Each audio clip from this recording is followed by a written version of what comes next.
los indios nativos somos los verdaderos israelitas. ¿Esto dónde lo dice según el versículo? Esto dice en la Biblia. Show that Puerto Ricans love America, but that ain't reality. Police attack was planned beforehand. Only white cops were assigned. Then our only resources to defend ourselves. We tried to move people onto the sidewalk, but the police were all out for blood. Another series of protests was staged by thousands of students, parents, and the Brown Berets. In June 1968, the group that had become known as the East LA 13 was released on bail. Demonstrate to our people and we deserve better and that we could, get better.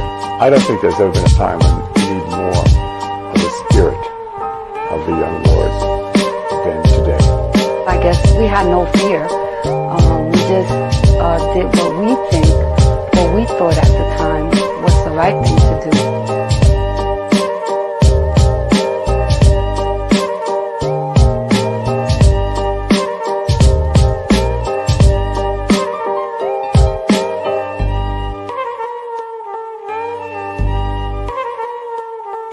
National captain of the Black Panther Party.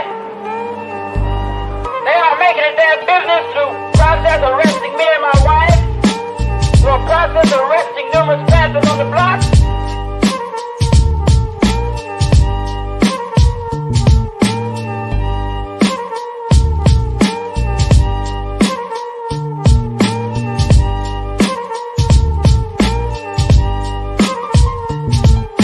Police just went in and started beating them viciously. It was ugly. They were just yelling at us, you dirty spicks, dirty Mexicans, who do you think you are?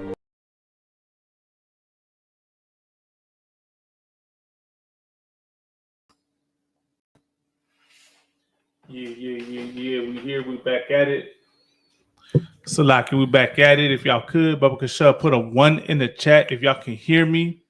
To anyone watching right now, what's going down, Raza? Shalom, Israel. Aquí estamos. Otra noche. We here another night, Friday night, and you are tuning in to the Inconvenient Truth, La Verdad Incomoda. And of course, I'm right here with Mighty Priest and Officer 5000, Officer Lahab. And I'll give him a hand.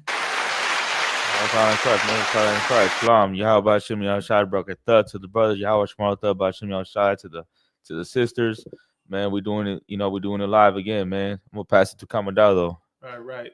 And of course, we got my camarada right here, Mighty Priest and Officer 1000, Officer Kamada. Hey, Shalom.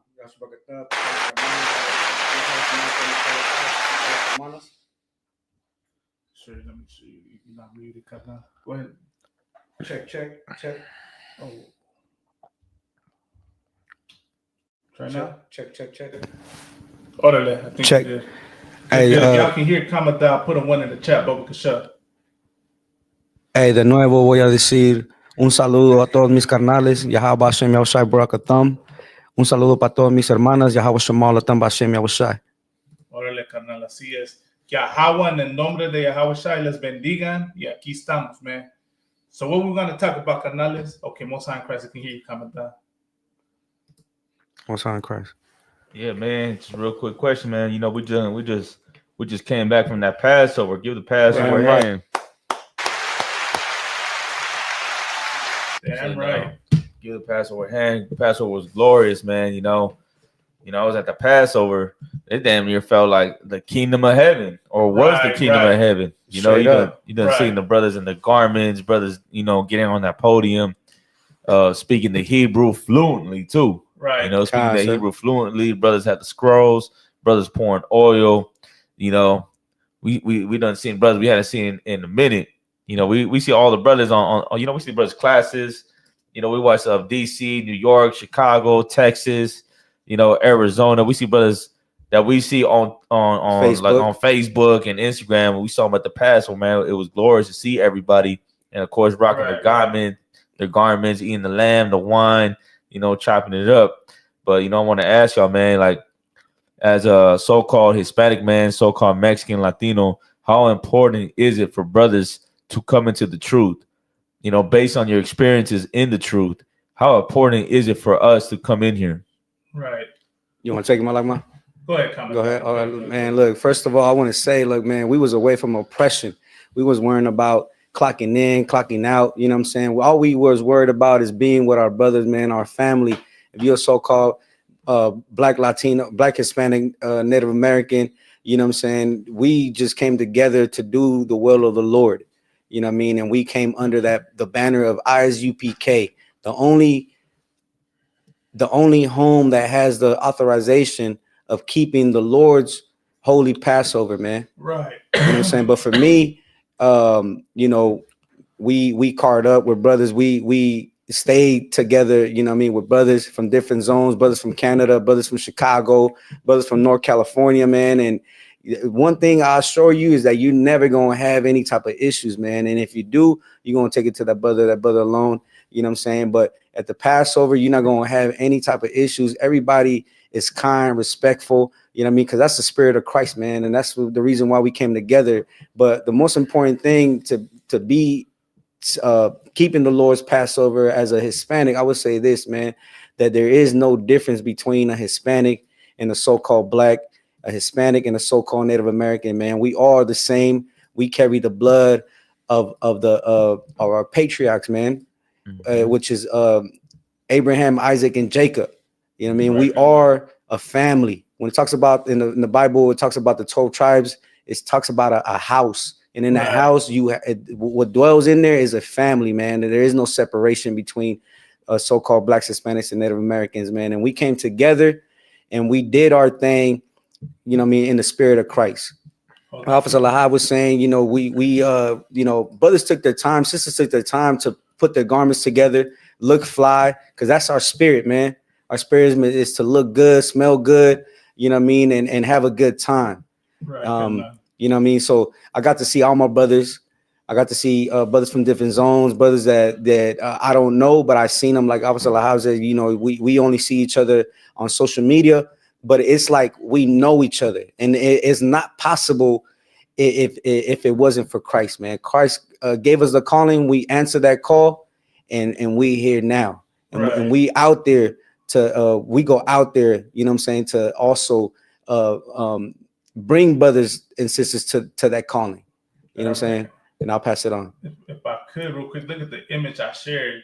You know what I mean? Nothing says more, you know, One West. Damn right. This image right here. This is the days of old right here, Karnal. Damn right.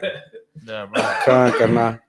And shout out to the brother that took that picture right here, man. You know, I want to say this was the Lord's Passover. You know what I mean? Right. And here you have true brotherhood and sisterhood, man. Of course, let me shout out the chat real quick. So in the chat, we got young man Dennis A. Shalom Karnal, Lord of Christ. Shalom. We got priest officer Karatazad, you know, out of our zone. A. Shalom. We got the sister Mariam Baf Yashikar A. Shalom. Shalom, hermano. Yeah, Shalom. Orale, we got Mighty Man up in here. Nataza, yeah, what's going down, Karnal? Tell brother you want to hop on, you can hop on. Hey, Nataza, yeah, I put a link right there in the chat. You can see hop on, Karnal, come join us. You know what I'm saying? Come chop it up with us a little bit, you know. Let us know about your Passover experience, Karnal. I mean, one other thing I want to shout out, man, the Hebrew Academy. Damn right. Shout out them brothers, man. Get them. Them brothers went through the fire and came out made out of real gold. Right. Refined gold. Man, them brothers went through it. That's all I could say, man. Damn right. From what I've seen. But you know, that's what it is, man. Like all this, right? What's the scripture say? Rehearse the righteous acts. Right. Okay. This is how we end. You know, everyone's scared of what Donald Trump is gonna do, you know, and what's gonna happen. You know, now is the time that you should contact your nearest ISUPK school. You know what I mean? Right. This is the home, you know, this is the place of refuge that you go on to turn to when things get crazy. You know what I mean? And things are about to get crazier. Con, and if I could, man, like there was brothers in that Hebrew Academy class that was like 15. You know what I mean? Them brothers came in here selfless.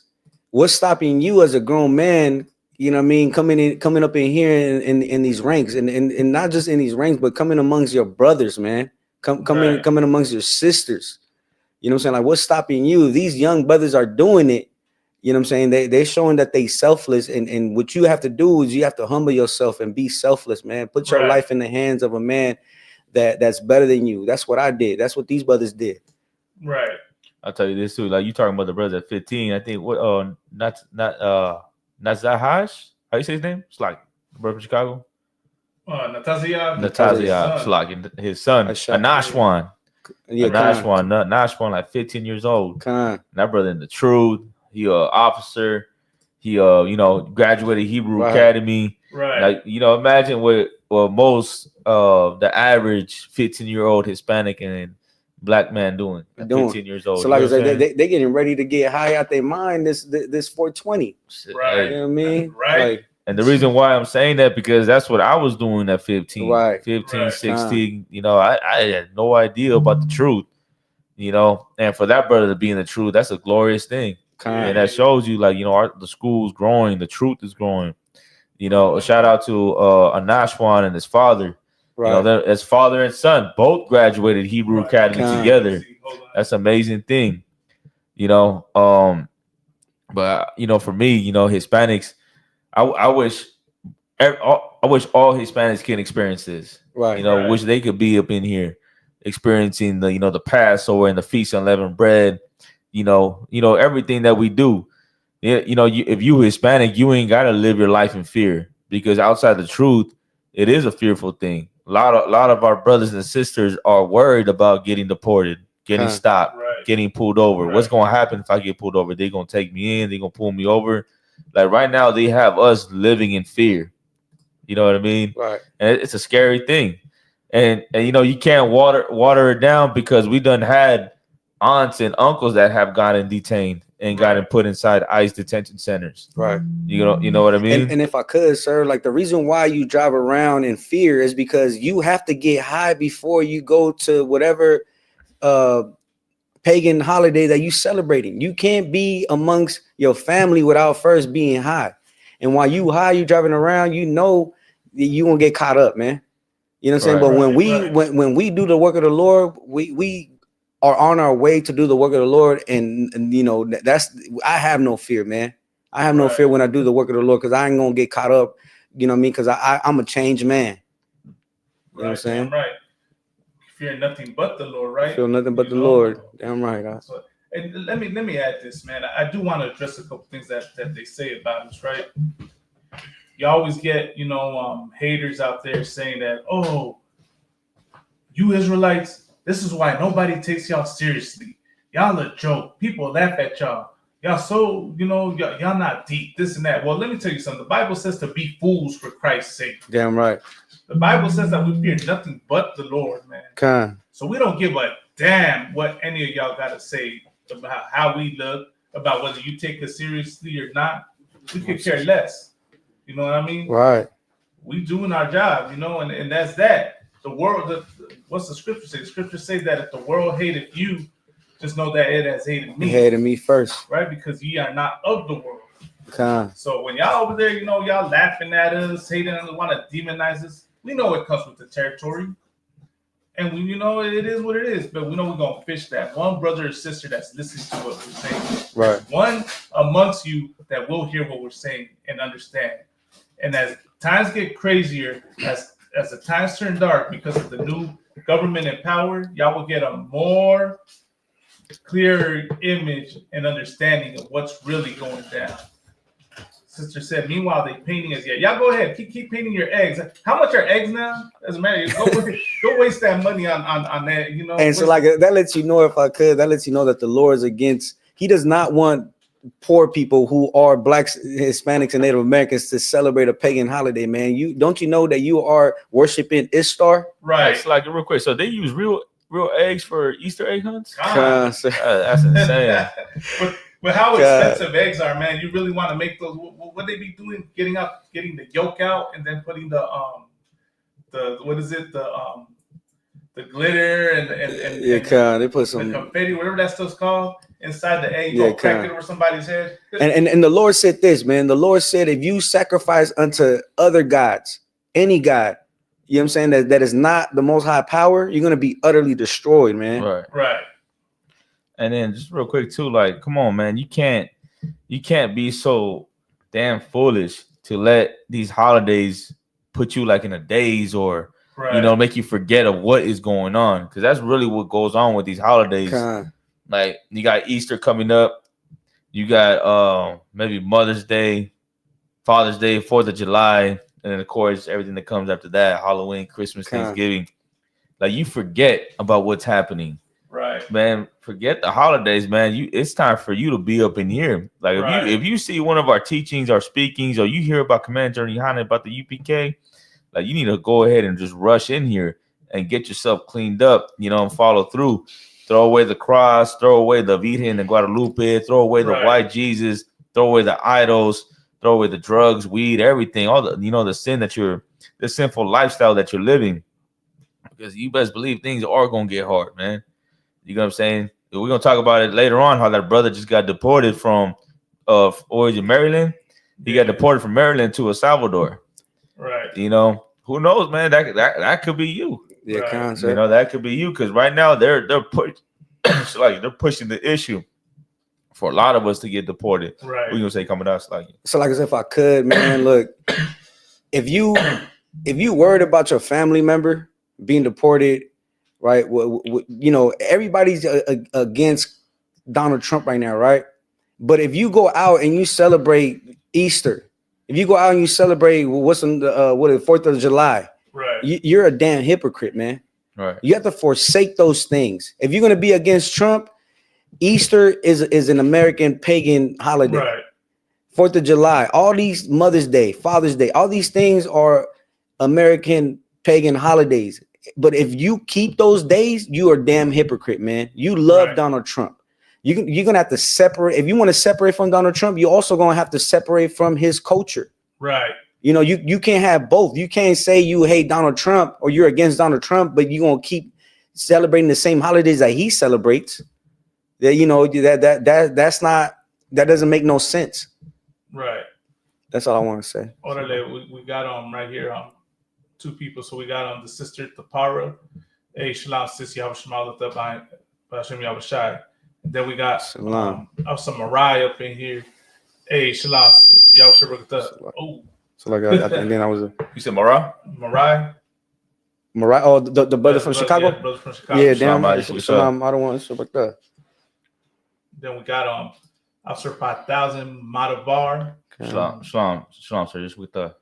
Then we got the sister LaBois. Hey, shalom, sister Yahweh Shema. Shalom, sister Yahweh Shema. Shalom, sis. So everybody tuned in tonight. So please, Baba Kashug, like, share, and subscribe to the channel, to our main channel. Let me put it up here in the chat real quick. I don't want before we get started. The Inconvenient Truth. This is our channel. Y'all can go to that channel and subscribe so we get the numbers up, man. So we get this message out. We greatly appreciate it. Baba Kashug. Let me share real quick.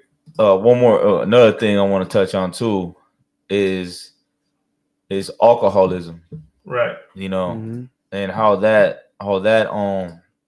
drinking destroys Hispanic families, right? So I want to touch a little bit on that as well.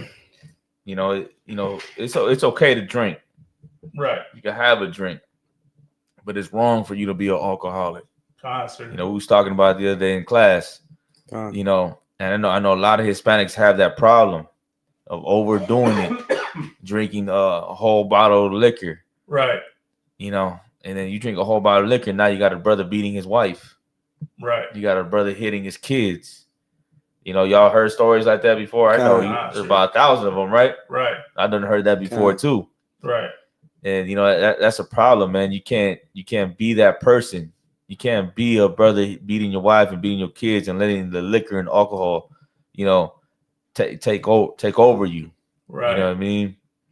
A lot of our people, it's time for us to get it right, man. Get yourself together. I'll tell you this. Here's nothing. Donald Trump, he trying to get rid of brothers that have DUIs. Right. You over there. If you is crack, you over there drinking and driving drunk out of your mind. Like, what do you think they're gonna do? You think they're gonna give you the pass and let you slide?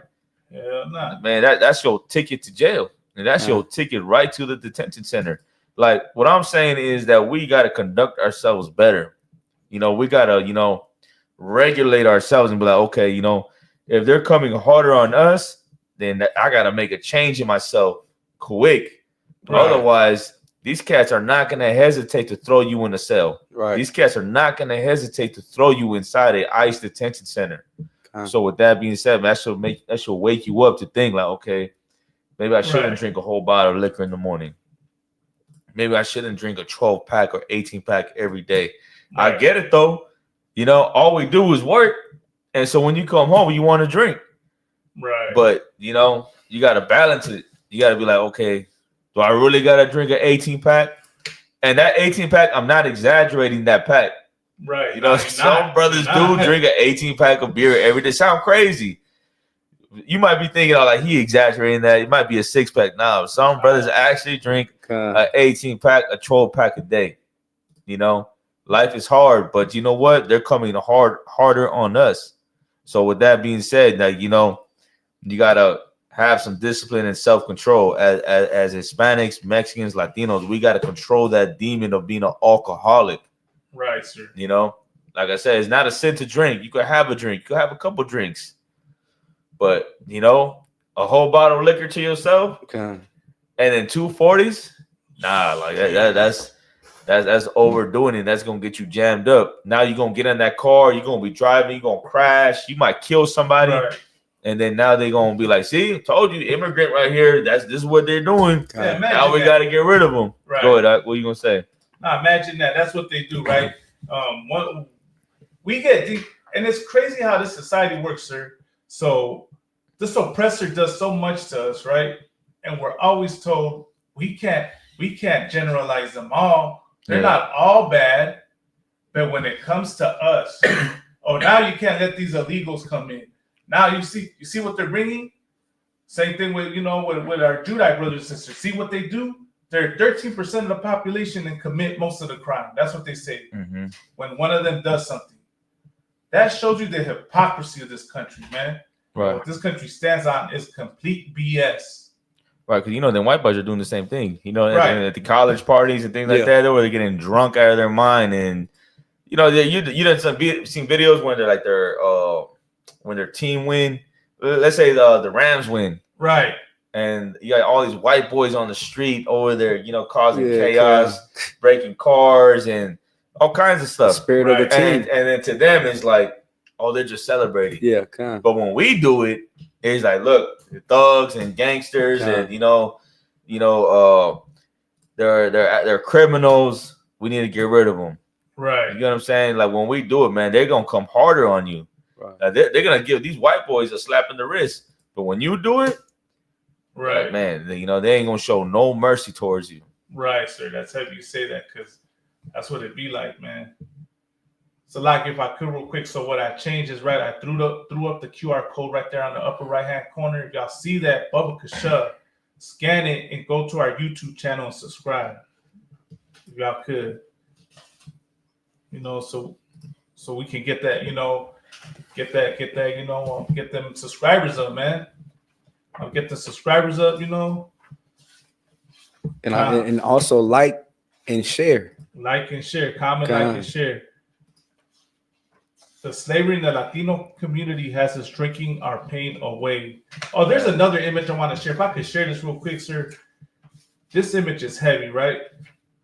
And when you're looking for that, Malama, if I could, just to add to the alcoholism, right? Like Officer Lahai was saying, it's not a sin to drink, but if it's hurting you, if it's hurting your health, and now you have an excuse, like you blame it on the alcohol, you shouldn't be drinking.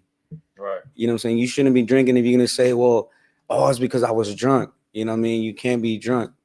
You know what they say, right? What they say, Malama? The truth comes out when you're drunk. Your true feelings come out. God, you become emotional. You become emotional. So whatever hatred you was holding, you done got the liquid courage to express it. But look at this image right here, right? Since we're speaking on the matter, right? And I just wanted to add this because of the brother, man, Dennis, touched on this. The slavery in the Latino community has us drinking our pain away. Well, here's another example of the slavery in the Latino community. They say a picture's worth 1,000 words, and that'll we'll go into our first story, about the brother, right, Kilmar. But look at this image, Commandant. You see it on your screen? I'm trying to. No sweat. It's been circulating around the internet. Okay, gotcha. Yeah. I mean, when people want to say, "Oh, well, the Latinos no curses fit them," oh, they're not Israelites. Show them this image. You know what I mean? Show them this image right here and how they have the carnales. You see it? Oh yeah. Okay, I saw that earlier. Yeah. Okay, so that's what Bukele, the president of El Salvador, that's what he's doing to the MS-13 18th Street, and then soon to do it to brothers are getting deported to El Salvador. If I could too, sir. Let's say a brother does not have no tattoos as affiliated with any gangs out there, right?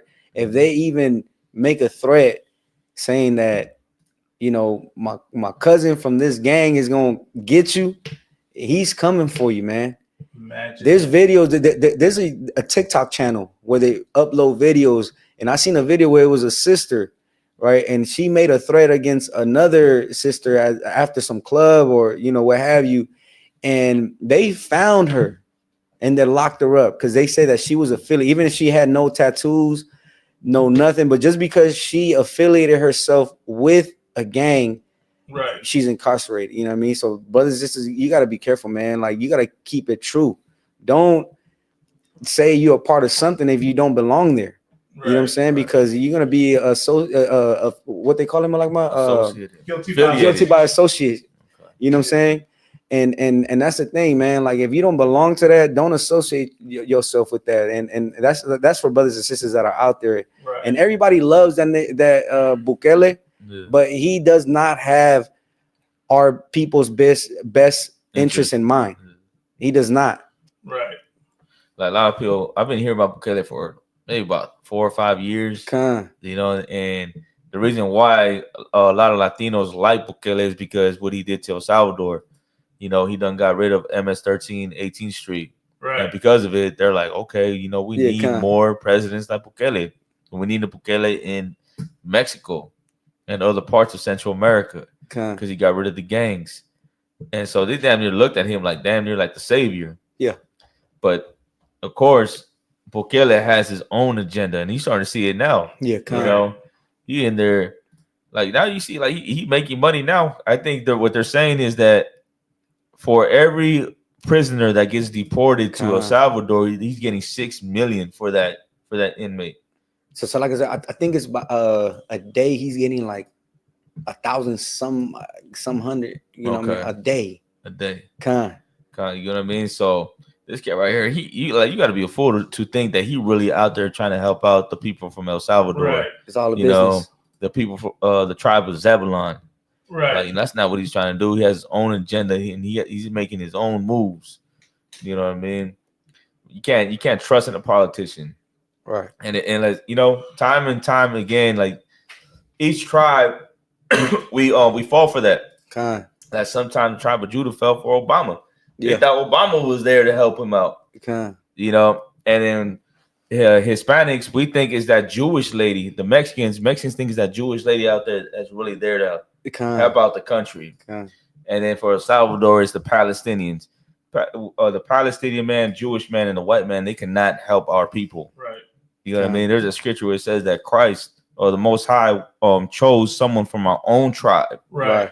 To lead us. Deuteronomy 17. Deuteronomy 17? 17. Okay. Deuteronomy 17 and 17. And none of them are an Israelite. And none of them are from our neighborhoods. None of them grew up the way we grew up. So how are they going to understand our struggle? How are they going to understand where we come from when they never been, in your situation, in your neighborhood or your environment? They never could understand you, and they can never help you. You understand?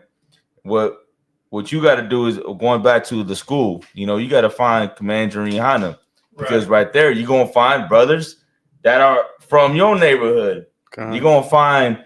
If you're in Mexico, who are you gonna find? You gotta find Yashikar, right? Because that brother is from Mexico, grew up in Mexico, right? Understands Mexicans, and so do y'all brothers. That's who you gonna find, and then we gonna go into this Bible, and we gonna follow these laws and commandments, and we gonna get ourselves right. Damn right. But that Jewish bride in Mexico, she ain't gonna help you out. Right. She gonna be there for 4 years, and then she gonna bail out, and that's gonna be it. And then the next politician that comes around, it's gonna be the same thing. He's gonna say a couple things, game you up, and then that'll be it. And then there'll be another politician doing the same thing. You can't rely on a politician. You can't rely on the president. You can't rely on a priest or a pastor, because they're just saying things that sound good. Right. You know. And if I could, sir, like that just lets you know that she's still aligned with Trump, because you know, when Trump started putting these tariffs on the Mexico, Canada, right, and like she's going against him, right? But it lets you know Donald Trump said that any artist that sings corridos, he's gonna what do you say?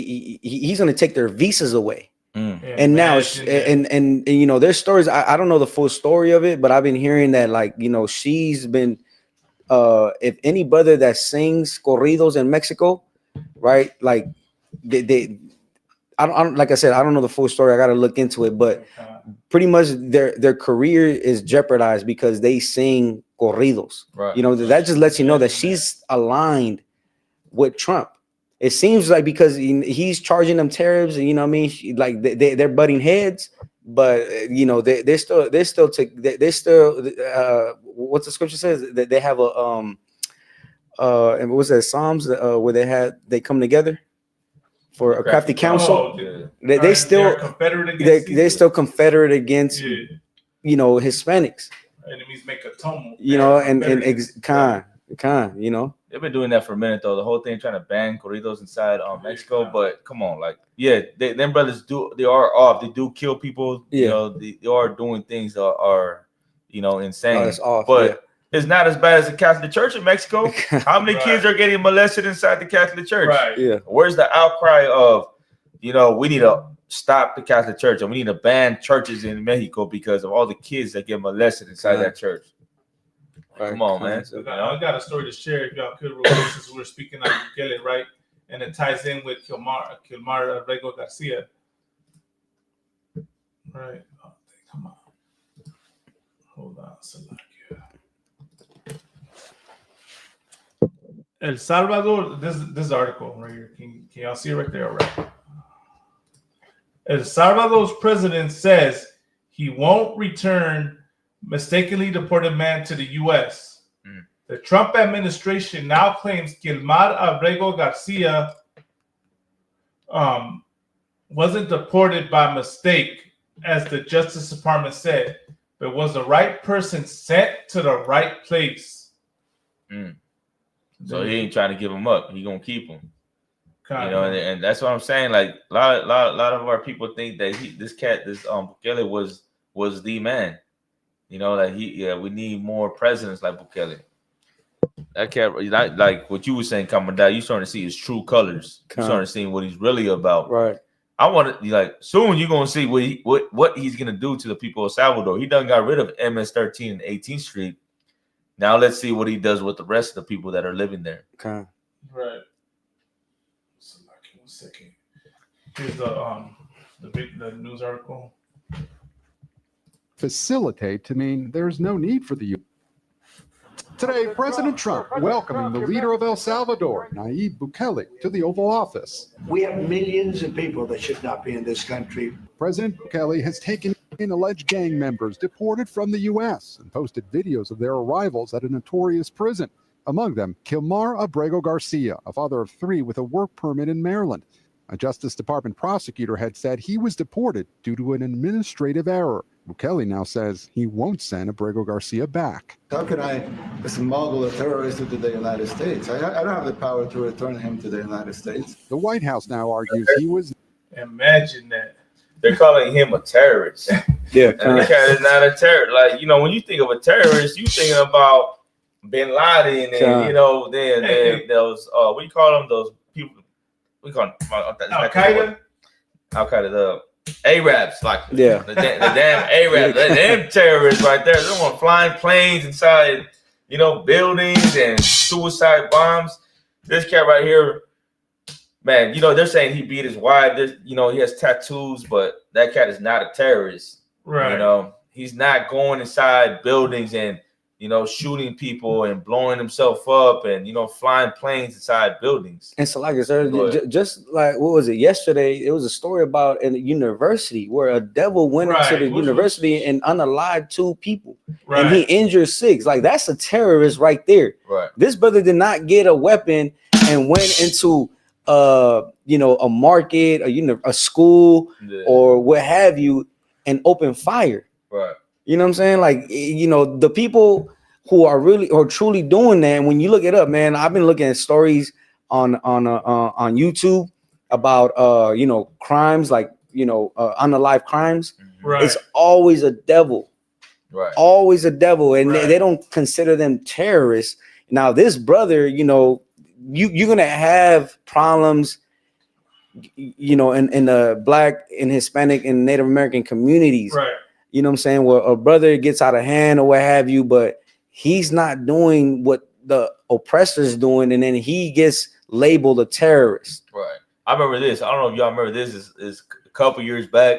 Y'all remember that white man that dressed up as I think he dressed up as Batman and went into this movie theater.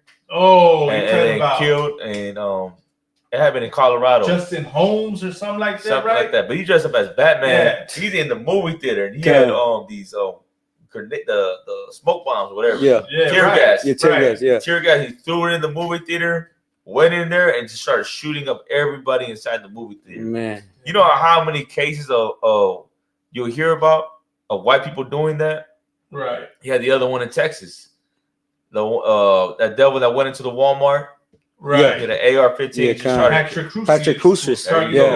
Yeah, he targeted Hispanics. There you go. Yeah, that's a terrorist right there. And it's not leave out North Carolina or South Carolina where the devil Dillon store roof went inside the church. Yeah, right.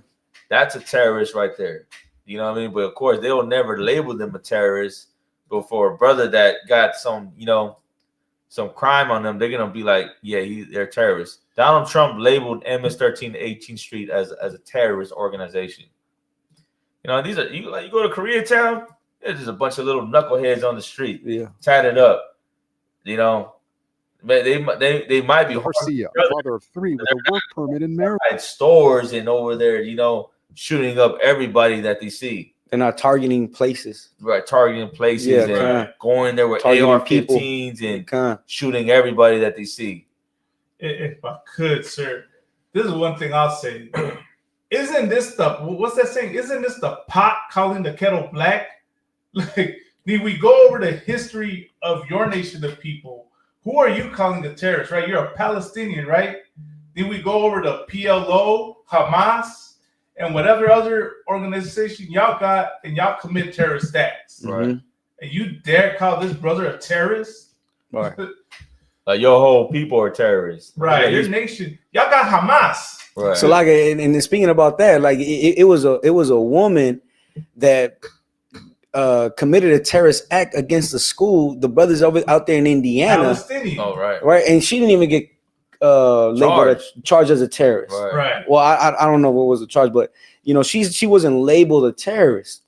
You know what I'm saying? Even a hate crime, right? A hate crime. They will let a hate crime. But her intentions were hateful. Right. You know what I'm saying? Not knowing that in that barracks there was little children. Right. Babies, families, women, brothers. Right. That's crazy, How did she get deported? And that shows that what is it? The stranger that is among you shall get very high. That shows the status these heathens have in this country versus so-called blacks, so-called Hispanics, and so-called Native Americans. Okay. Look at what happened to the Native American community when Standing Rock happened and they came after them. You remember when we went to that powwow and how the brothers said that, like, the people that organized that whole thing, little by little, they were all disappearing? I remember that brother said that. Little by little, all the people that helped organize the protests against the Dakota Access Pipeline. Oh, North Dakota? Yeah. Okay. Disappearing. Damn. Like, you know who was getting them, That's your terrorist right there. Right. It's not the people protesting the pipeline. It's not the raza working out there in the streets. It's not, so-called black folk out there, surviving poverty. You're the terrorist. Damn right. And if You're I the could, terrorist, hombre blanco, gringo. and if I could, in the voice of Officer Regalia, wake your game up. Right. You know what I'm saying? And the reason why I'm saying that is because, look, America says that China is the number one enemy, that Russia is the number one enemy, but I don't hear the outcries of Chinese people and Russian people for their families. It's only Hispanics and Native Americans. The reason why I say Native Americans is because they're deporting Native American brothers back to Canada. You know what I'm saying? They're the ones that are being targeted. If this is real issue against illegals, why aren't Chinese and Russians and every other ethnic group crying about their families being in cages? Right. You know what I'm saying? It's only Hispanics because that's who they hate. Right. Here, I'll pick more of this real quick. Says he won't send Abrego Garcia back. How can I smuggle a terrorist into the United States? I don't have the power to return him to the United States. The White House now argues he was not mistakenly deported. He's an illegal alien from El Salvador. Where was he sent? To El Salvador. The Trump administration says Abrego Garcia is a member of And that I had a pause right there because that always makes my blood boil. I cannot stand when this oppressor starts calling so-called Hispanics illegal aliens, starts calling us immigrants, starts calling us foreigners. We're on our home continent, on our land, devil. You're the illegal alien. Yeah, right. You're the foreigner. You're the one bringing the crime. You know, it like kills me. It's like you blame the raza for all the drugs that are coming in, for the fentanyl that's coming in, right? And then when we bring up and call you out for what you bring in and what you do, what do you tell us? You tell us, well, you shouldn't pick up a gun. You shouldn't take the drugs. No one make y'all pick up the crack and sell it. Well, the same goes to you, devil. Why don't y'all stop picking up fentanyl? Why don't y'all stop using drugs? Bet you the market will end and the drugs will stop coming in. But you oppressors, you so-called white people have no compassion, have no sense of logic. You know what I mean? Y'all the ones taking the drugs and you mad because they're bringing in the drugs. Y'all want them. So why don't y'all put the drugs down and that'll solve those other issues you're talking about. Like why can't he just let him go? Right. Like, no, he ain't got to let him out of, he ain't got to send him back to the United States. But what he can do is just let the brother go. Right. If he ain't a criminal, if they got the wrong guy, they should just let that brother go. Let him go free. But he's not even trying to do that. Right. He's trying to have him cramped up with all the other brothers that he has locked up. Right. Man, I see those pictures out, and that is hell right there.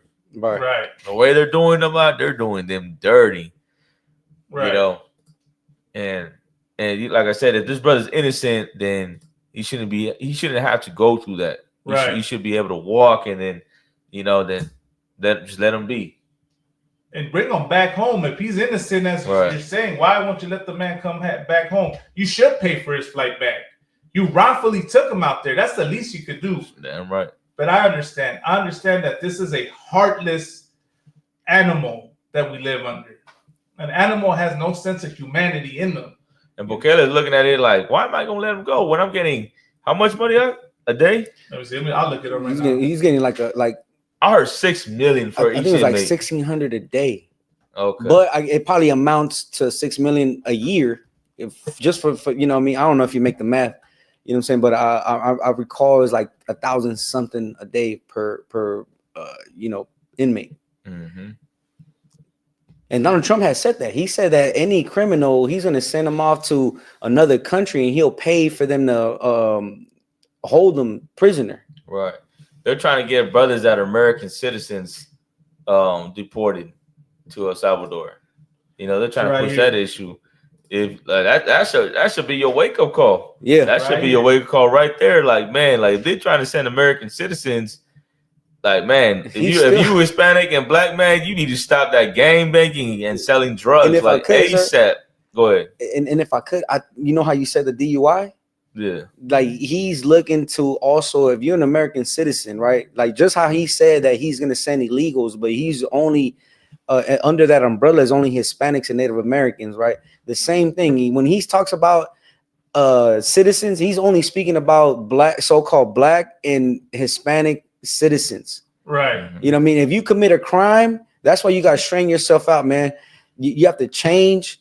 Where do you learn to change? In the ISUPK. This is the only place to learn how to change, man. To forsake your lifestyle and never look back, never look over your shoulder, and to move forward. This is the only school that you can learn how to do that. And what I was gonna say, sir, that he's only gonna target again those people who are God's chosen people because they know who we are. Right. Imagine this, like imagine you like it's 2025, you out the game making, you go out there and catch a body, and you some it's like I ain't gonna front. Some brothers want to go to the pen. Some brothers want to get locked up. I've been hearing this since I was like 15. Right. Like cats trying to get trying to Stripes. go to jail, get the stripes, and go to prison and shit. Hey, how you gonna feel when they're telling you, yeah, you about to go to Salvador. Guantanamo Bay. You going to El Salvador? You're gonna be like, what? Like, you know, I'm trying to be with all the, with all the Southsiders and program Northerners. I'm trying to be with Southerners or Northerners, whatever. Like, you ain't gonna be there. You're gonna be in a whole different country. You know? So that should tell you, man, like, oh nah, let me change my life. Let me push myself away from this because this stuff right here is gonna get me jammed up. And you ain't trying to go to El Salvador, man. You know, just look up videos and pictures and see how they're doing the brothers out there, man. It's inhumane. But go ahead, Malama, what was you say? I was gonna add real quick. Look, this is what it says. It says how Bukele benefits from accepting U.S. deportation flights. This is how much he gets: $20,000 per inmate a year at Trump's favor. That's why he doesn't want to let him go, because he doesn't want to lose that $20,000. It's probably more. No, well, this is what could probably happen. I don't want what it probably is, right? Is that if he lets him go, how many other prisoners right there are innocent and are there by mistake? Damn. You know what I mean? Absolutely. That's one. He probably doesn't want it to get out that a lot of them brothers there are innocent. You know what I mean? So he has to paint them as a terrorist. America has to paint them as a criminal. You know what I mean? So that they don't lose that faith, they don't lose that money, so that they don't look bad. You know what I mean? That's really that. More than likely, that's really what it is. He knows he's innocent. Trump knows this brother is innocent, man, but he can't afford to look like he fucked up. No, I'll tell you this is only the beginning too. Right. Hey, so like and that brother's more innocent than Donald Trump. How many felonies Donald Trump got?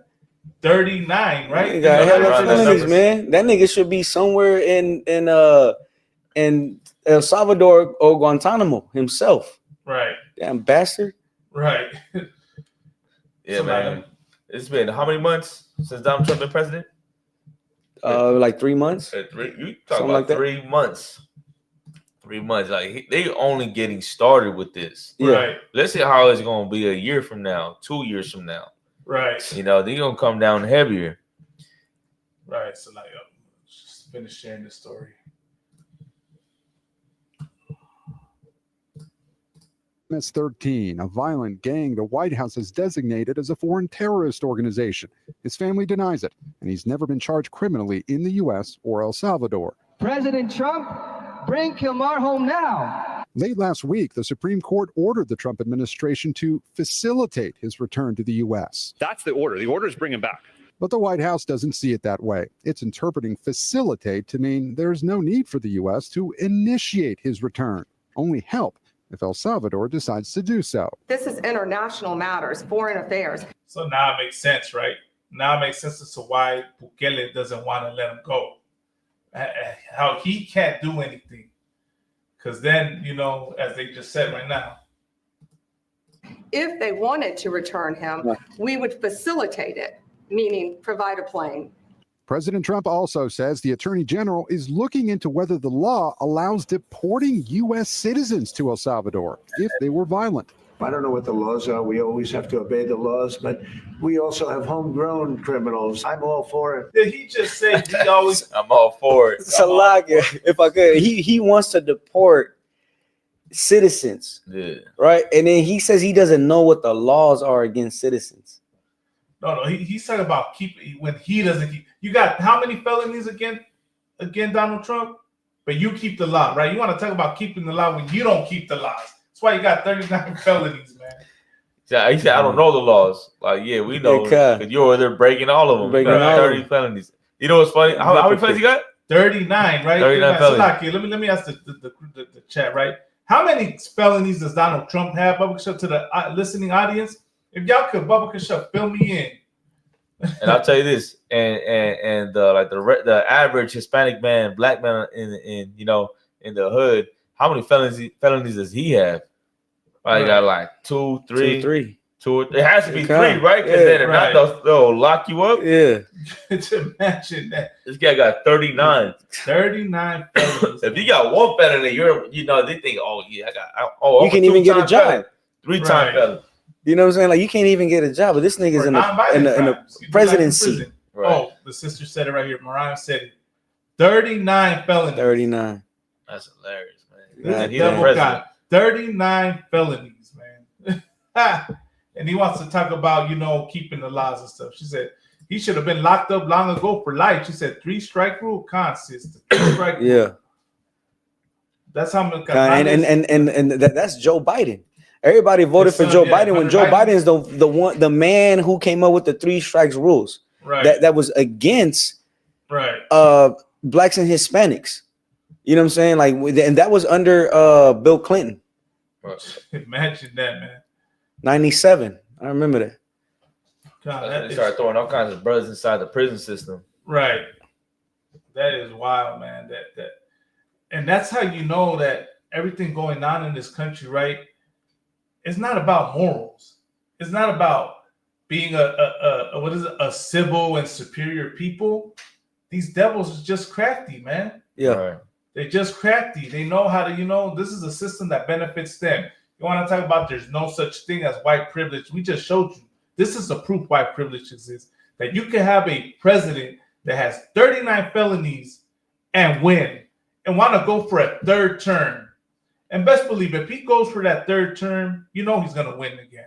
You know what I mean? I don't think he's going to try to do a 3rd time. I think he's trying to do 4, 5, 6 terms. Sir, he pardoned real terrorists. The niggas that broke into what was that? Those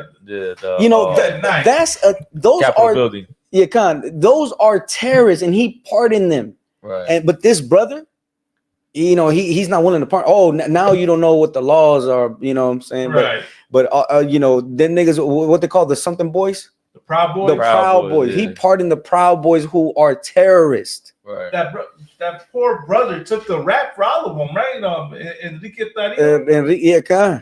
he got he was a face, a scapegoat for all of it. And he's still loyal to him. He's still loyal to Donald Trump, and that's to America. If y'all haven't seen that interview with Commander Hanna and him. That's a double standard. Yeah, double standard. You know what I'm saying? Like you're gonna label this brother a terrorist and send him off to a foreign country. But these niggas that broke into the Capitol who are real terrorists, they're walking around in America. Right. It's crazy coming out. If I could, they make excuses. They talk about, it wasn't us, it was the FBI. The FBI instigated this and that. I always respond to them like this. Well, y'all didn't have to go after, y'all didn't have to go storm the Capitol. Yeah. If you thought it was the FBI instigating something, why'd y'all follow the FBI? Right. Why did you let them antagonize you? If they were throwing things at you, why did y'all, respond back with violence, right? Why didn't y'all protest the right way, as y'all tell us? You know what I mean? Y'all are such big hypocrites, man. Right. So let me finish this story. Because we can do things with the president for less money and have great security. Meanwhile, another Columbia University student involved in anti-Israel campus protests has been arrested and detained, according to his lawyer. Mohsen Madawi is a lawful permanent resident, his attorney says, who was arrested at his naturalization interview in Vermont. And Gabe, lawyers for that Columbia student are already fighting his detention. Yes, Lester, and today a federal judge temporarily blocked the student's removal. The incident comes amid a widening crack. Imagine that. So they were able to stop that Palestinian student from getting deported, but the brother that first got caught, they didn't stop it, Right. and they're not trying to bring them back. Like like I said, Rasa, take note of what's happening. Take note of how little you matter to this society, to this country. And if I could, my one thing I've been seeing on Facebook is that USC has been putting out awareness of Palestinian, what do you call them? Protesters, right? Palestinian protesters, how they are being violent against people who don't stand with them. Right. You know what I'm saying? Like, and that's an act of terrorism. Why isn't he being sent to his country? If you're not gonna be sent to El Salvador, where the other brother is, you know what I mean? He should be in El Salvador too. Right. But send him away from the US. You know what I mean? Because he is a terrorist. And we've been seeing the UCLA. So did I say UCLA? It was USC. Okay, no, it was UCLA. So but that's a university, right? UCLA has been putting out awareness, and I've been seeing it on Facebook how they're trying to do the propositions and things like that to come against Palestinian protesters because they are being violent against people who stand for, we don't stand for either or side. Right. You know what I'm saying? Right. But they have been saying how they violent. Right. That's a terrorist. But so like I said, what were we gonna say? So I ain't never heard no Palestinian get deported before. Right. And I'll tell you this, that if you were Hispanic, because you know what we're big on? Protesting for other nations. Right. Yeah. Like what you gonna do? You over there protesting at the Palestinian protest. Yeah. Cops come and they get you, and then you end up in the ICE detention center and you end up getting deported while they let these cats go. Like, come on, man. And where are those Palestinians, waving the Mexican or Central American flag? The Mexicans and the Central Americans went to those Palestinian protests and waved their flag. Right. Like where are they raising up a voice for our people? Right. I think those Palestinian protests, I bet there's about maybe a handful of Palestinians that are actually there, and the rest of them are probably Hispanic and black. Right. Yeah, damn right. Sir. And then get mad when you speak against it. You know what I mean? When you call it out, like, how dare you? Like here's an example. Let's see if this image comes out. It's like you have to side. You can't love your own. You have to love everyone else. Mm-hmm. I'll stop sharing this. Enough of that. I have one more thing on him. Then we can go to the next topic. Okay. Let's see. Here we go. This Senator. They met with the brother, man, because they were trying everything they can to demonize them. You know what I mean? So that they can make it look like they're correct. And he met with this lawyer, right? This attorney, who was attorney general or something like that. And if I could, I also heard, because Coca-Cola supposedly, they set up a fake meeting and they ambushed the Latinos, right? But I also heard that there was Hispanics that had a court date, and at the court they picked them up and deported them when they had a court date to fight, their case to get, I guess, residencies. You know what I'm saying? But they didn't even make it to their appointment. They right at the door they picked them up and deported them. Right. Like that's crafty counsel. Right. That is wild, man. Here, let me play this one. This was this is the main video I had. To travel to El Salvador with one goal: to meet the man wrongly deported and imprisoned by Donald Trump. Senator Chris Van Hollen posted an image of himself with Kilmar Armando Abrego Garcia, a man now at the center of not just a debate about immigration, but a constitutional crisis. And he was illegally abducted from the United States and charged with no crime. Garcia had been living in Maryland, a Salvadoran father who admits entering the US illegally more than a decade ago. But a judge in 2019 ruled that he could not be deported back to El Salvador because his life might be in danger there. And yet he was deported, along with many others, in March and sent to the notorious Seacop prison. the Trump administration has admitted this was an administrative error. The Supreme Court ruled that the White House must facilitate his release, but the US government said that was up to El Salvador, and their president, seated alongside Donald Trump earlier this week, refused to do that. How can I return him to the United States? Like, I smuggle him into the United States, or what do I do? Of course, I'm not going to do it. I don't have the power to return him to the United States. And so Senator Van Hollen traveled to El Salvador to try to find out what was happening to Mr. Garcia. And these soldiers were ordered to prevent us from going any farther. Initially being refused entry into the prison before finally sitting down with him yesterday. For the senator, this is a test of whether the courts can stand their ground. We need to make sure that the court system works and due process works, because if you take it away for any individual, it's a very short road to taking it away for every American. And yet the Salvadoran president, who posted these images, said that now Garcia... You heard what he said? Go ahead. What he said? He said something about taking away the, what is it? Let me rewind it back. Look what he said. Look at what he said. I don't want to, it's heavy he said that, because this is something that, you know, in that class that Count Stop the War brought out. Foreign president, who posted these images, said that now Garcia has been confirmed healthy, he gets the honor for every American. Well, it's a very short road to taking it away for every.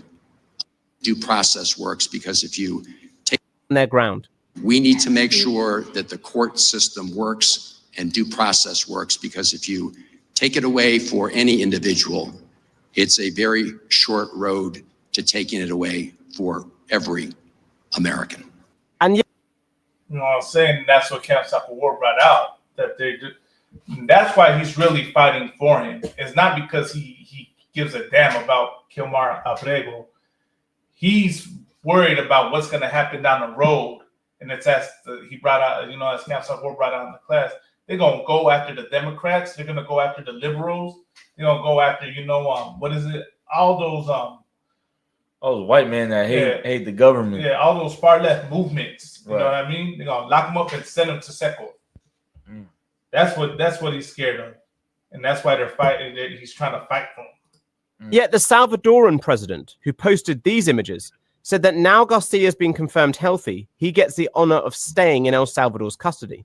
President Bukele and the Trump administration are still claiming that he is a member of the MS-13 gang, something Mr. Garcia's lawyers deny. And a U.S. appeals court judge issued a stinging rebuke of the White House yesterday, stating that the government is asserting a right to stash away residents of this country in foreign prisons without the semblance of due process that is the foundation of our constitutional order. That's what it is. This man is a very violent person. He has to say that. And they want this man to be brought back into our country where he can be free. But the president doubled down today, alleging Mr. Garcia is a criminal and setting up the question, what happens if the Trump administration constantly ignores the courts? We are in an ongoing constitutional crisis that is going to be ongoing for as long as Donald Trump is in office. And the Trump administration does not want Kilmar Garcia back here giving interviews. He has become a person who is borne witness to what I believe are fundamental crimes against democracy, due process, civil liberties, and human rights. Right. I was elected to get rid of those criminals, to get them out of our country. And I don't see how judges can take that authority away from a president. And so while this is the story of one man still wrongly trapped in El Salvador, it is also a larger battle over the future of the republic See what the flag said? It said no foreign persons. under the second term of Donald Trump. The white man, what the Bible speaks. That's damn right. That's all I can say, man. And I seen a video where they got his rib crying on TV, saying like, you know, like, I'm gonna keep looking for you. You know, that she gonna keep trying to do what she can to bring him back, but doesn't look like that's what's gonna happen, man. Right. They doubling down. They don't want to lose their money. That's really what it is. He don't want to lose his, you know. It's once again, sir, like I said, I wouldn't put my money on it. I would put my money on it that is really what it is there's a lot of brothers like Kilmar in there. Right. And they don't want that getting out. And if I could, he has a lot to say against this brother's deportation. but they've been asking Trump about what about the deportation of his wife, right? You know what I'm saying? And he doesn't answer that. But he has a lot to say against this brother's deportation. Right. You know what I mean? So like I said, that's a wake-up call, though, man. That's a wake-up call for all of us. You out there fooling around still, you know, gang banging, selling drugs, man. You better stop. Because that could be you right there. And the brother ain't even do nothing. Right. You know? So imagine those of us that are doing something. Right. We out there actually doing dirt and, you know, selling drugs, murder, whatever thing that you caught up in. That should be a wake-up call to get you to stop. You know? I got a question for the audience, you know, and for anyone listening, right? Do you think that it is right what America's doing to Kilmar? You think Kilmar is innocent? You think Kilmar should be brought back? You know, that goes for everyone. Latinos for Trump, you know, you gringos listening, you Judites listening, you know, you FBAs, everyone. Please let me know what y'all think. Please let us know what you think in the comments, you know. If you want to come have the conversation, come join us, you know. But you know, that's the reality of it, is that they're really trying to send a message to people that oppose them, saying if you oppose us, we're gonna get rid of you. That's really what it is. The concert, that was, you know, so far as that, we can go to the next story. If you want to go to the next story. What we got next? We got the Placita Olvera. We're going to that. Unless you got another article. I did want to like touch on something. If you want to keep touching on that too, keep touching on that. We stay on this topic. Well, here's something that I want to show, right, as to prove, right, that that it might be, you know, what it is, you know, like innocent people are getting, you know, rounded up. Look at how many stories there are out there. I want to show how many incidents there are out there of you know, Latino men and women getting, you know, rounded up by ICE and deported. Right. They have no criminal history, no criminal record. You know, and ICE is coming and getting them and sending them to El Salvador. Here we go. 1 second. You know, anyone listen? Let me also highlight the you know, the chat real quick. Let me highlight this right here. This is the link to our stream yard. Y'all want to hop in and let us know what you think. You know, let us know where you stand. Because I want to know what I really like to know what people think. You know, look at these incidents out here. Here's another example. Let's go to, you know, I'll take a bunch of them, man. There's like a bunch of stories right now out there, man. So many.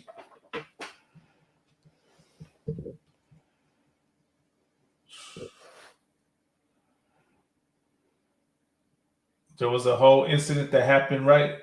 Look at this. Let me good night. There's just too many, man.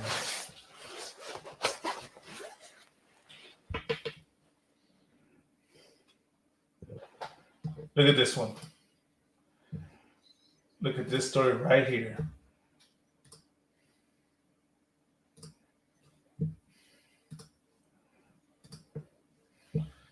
It goes, Border Patrol said it targeted known criminals in Kern County, but it had no record on 77 of the 78 arrestees. What county? In Kern County. Where's that? Northern California? Yeah, here's the story. Hold on.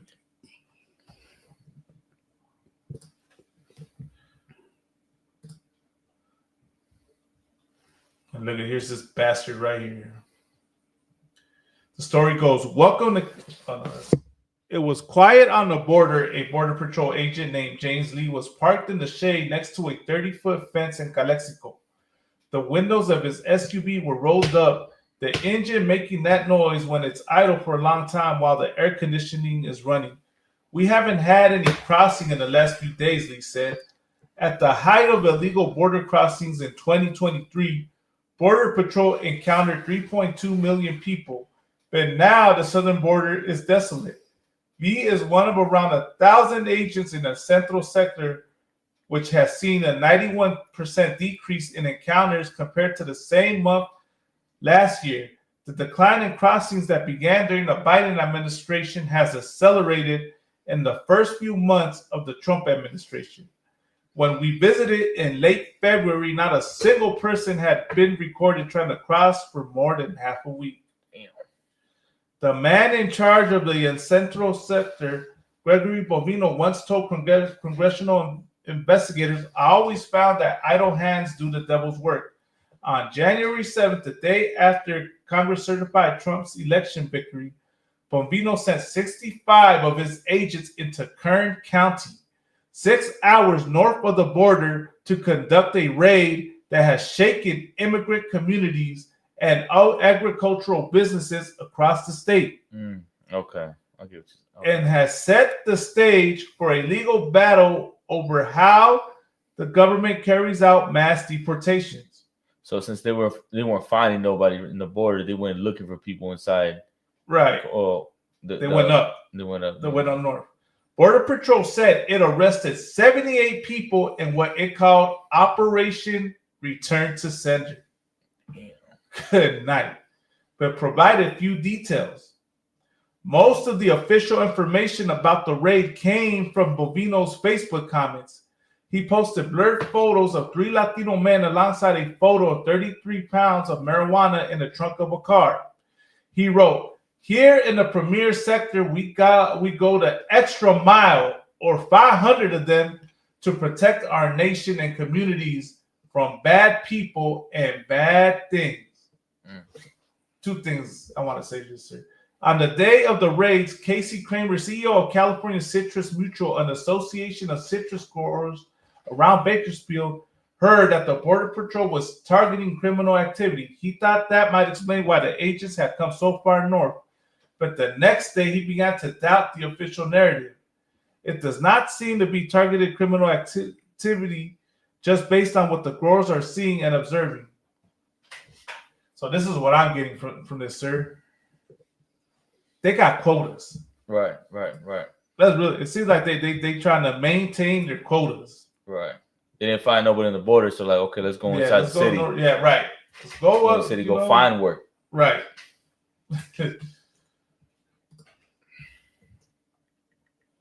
Kramer learned the agents detained people outside of a Home Depot and a convenience store frequented by farm workers in the morning on their way to the fields. They pulled over drivers on the roads running between farms. Right.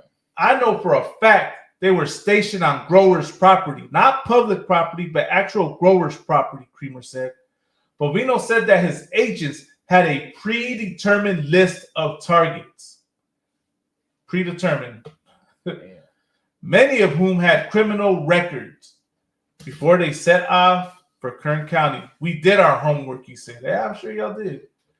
But a Cal Matters investigation in partnership with Evident and Bellingcat found that Border Patrol officials misrepresented the very basics of their high-profile, large-scale immigration raid.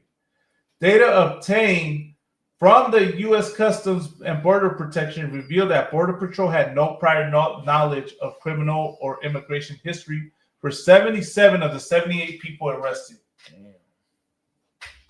This is what it really sounds like to me, sir. They predetermined it because they were brown. Right. And a spreadsheet provided by the agency under criminal history, all but one entry contains the following passage. Criminal and/or immigration history was not known prior to the encounter. Bovino sat with Cal Matters in February to talk about the Kern County operation.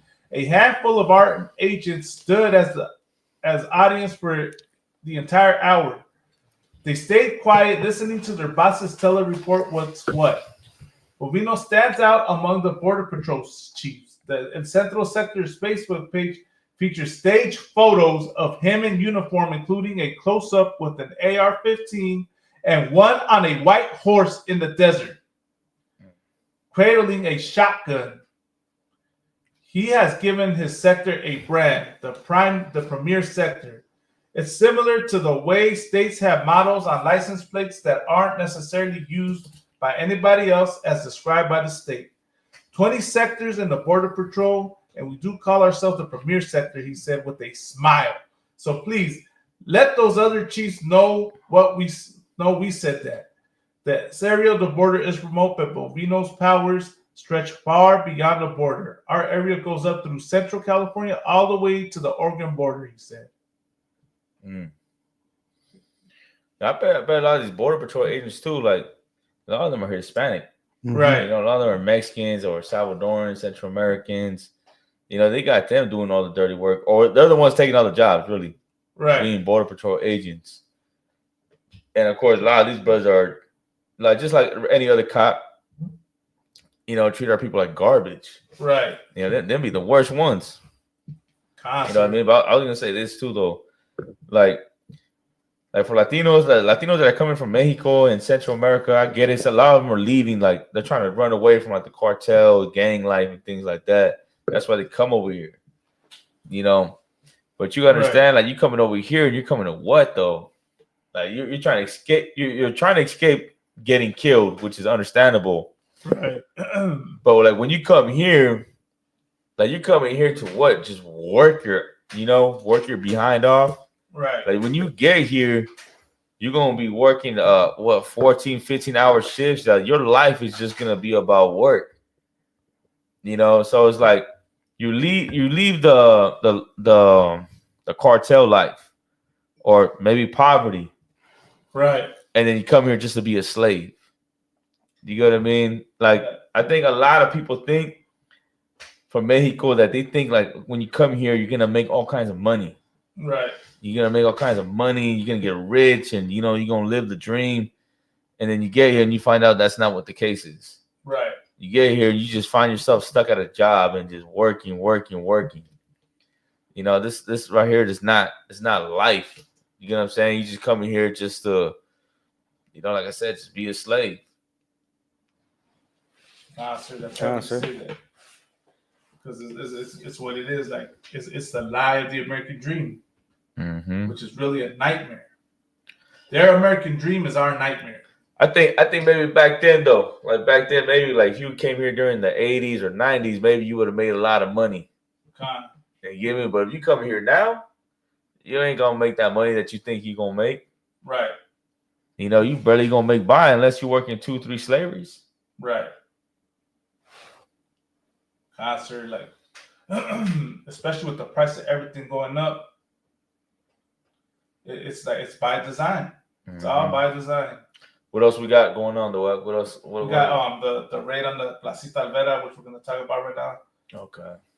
We're gonna talk about. So like I said, since we were going to speak on la Placita Olvera, I sent them an article about the raid that happened. It should have the details on there. Well, like, you know, the same way that they're targeting, you know, so-called Hispanics, you know, they did that in the past. Did a raid in Placita Olvera. Okay, so real quick, we're gonna speak on it.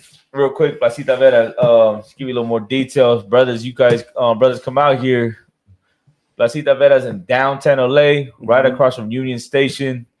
It's like a little. When you see Placita Olvera, you would think that this is a Mexican spot. You know, they got they got vendors, right? Not even so much of vendors. They got little artisans. Shops. We call it artisans. Yeah, like shops, but it's like artisan shops. Little shops where they're selling Dodger jerseys, which is crazy, right? Yeah. Dodger jerseys, Dodger hats, and you know, Mexican clothing. You know, pottery. Pottery. That's what I'm saying. Artisans, pottery. Things that are made with leather by hand. Yeah, So if you came down here, souvenirs, boots, things like that, and you would think about it like it's a authentic Mexican spot place. You know, you think like, damn, like this is like, you know, this is what it is. And then come to find out that this place that they built, Placita Olvera, was really built by a white woman, Jewish woman. I think she was Jewish. A white Jewish woman. They built it maybe the 1920s, 1910. No, I think it's like 1800. It's been around since the 1800s, but the Placita Vera that they built, the one that's standing there today, was from the 1920s, around 1920, 30, somewhere around there.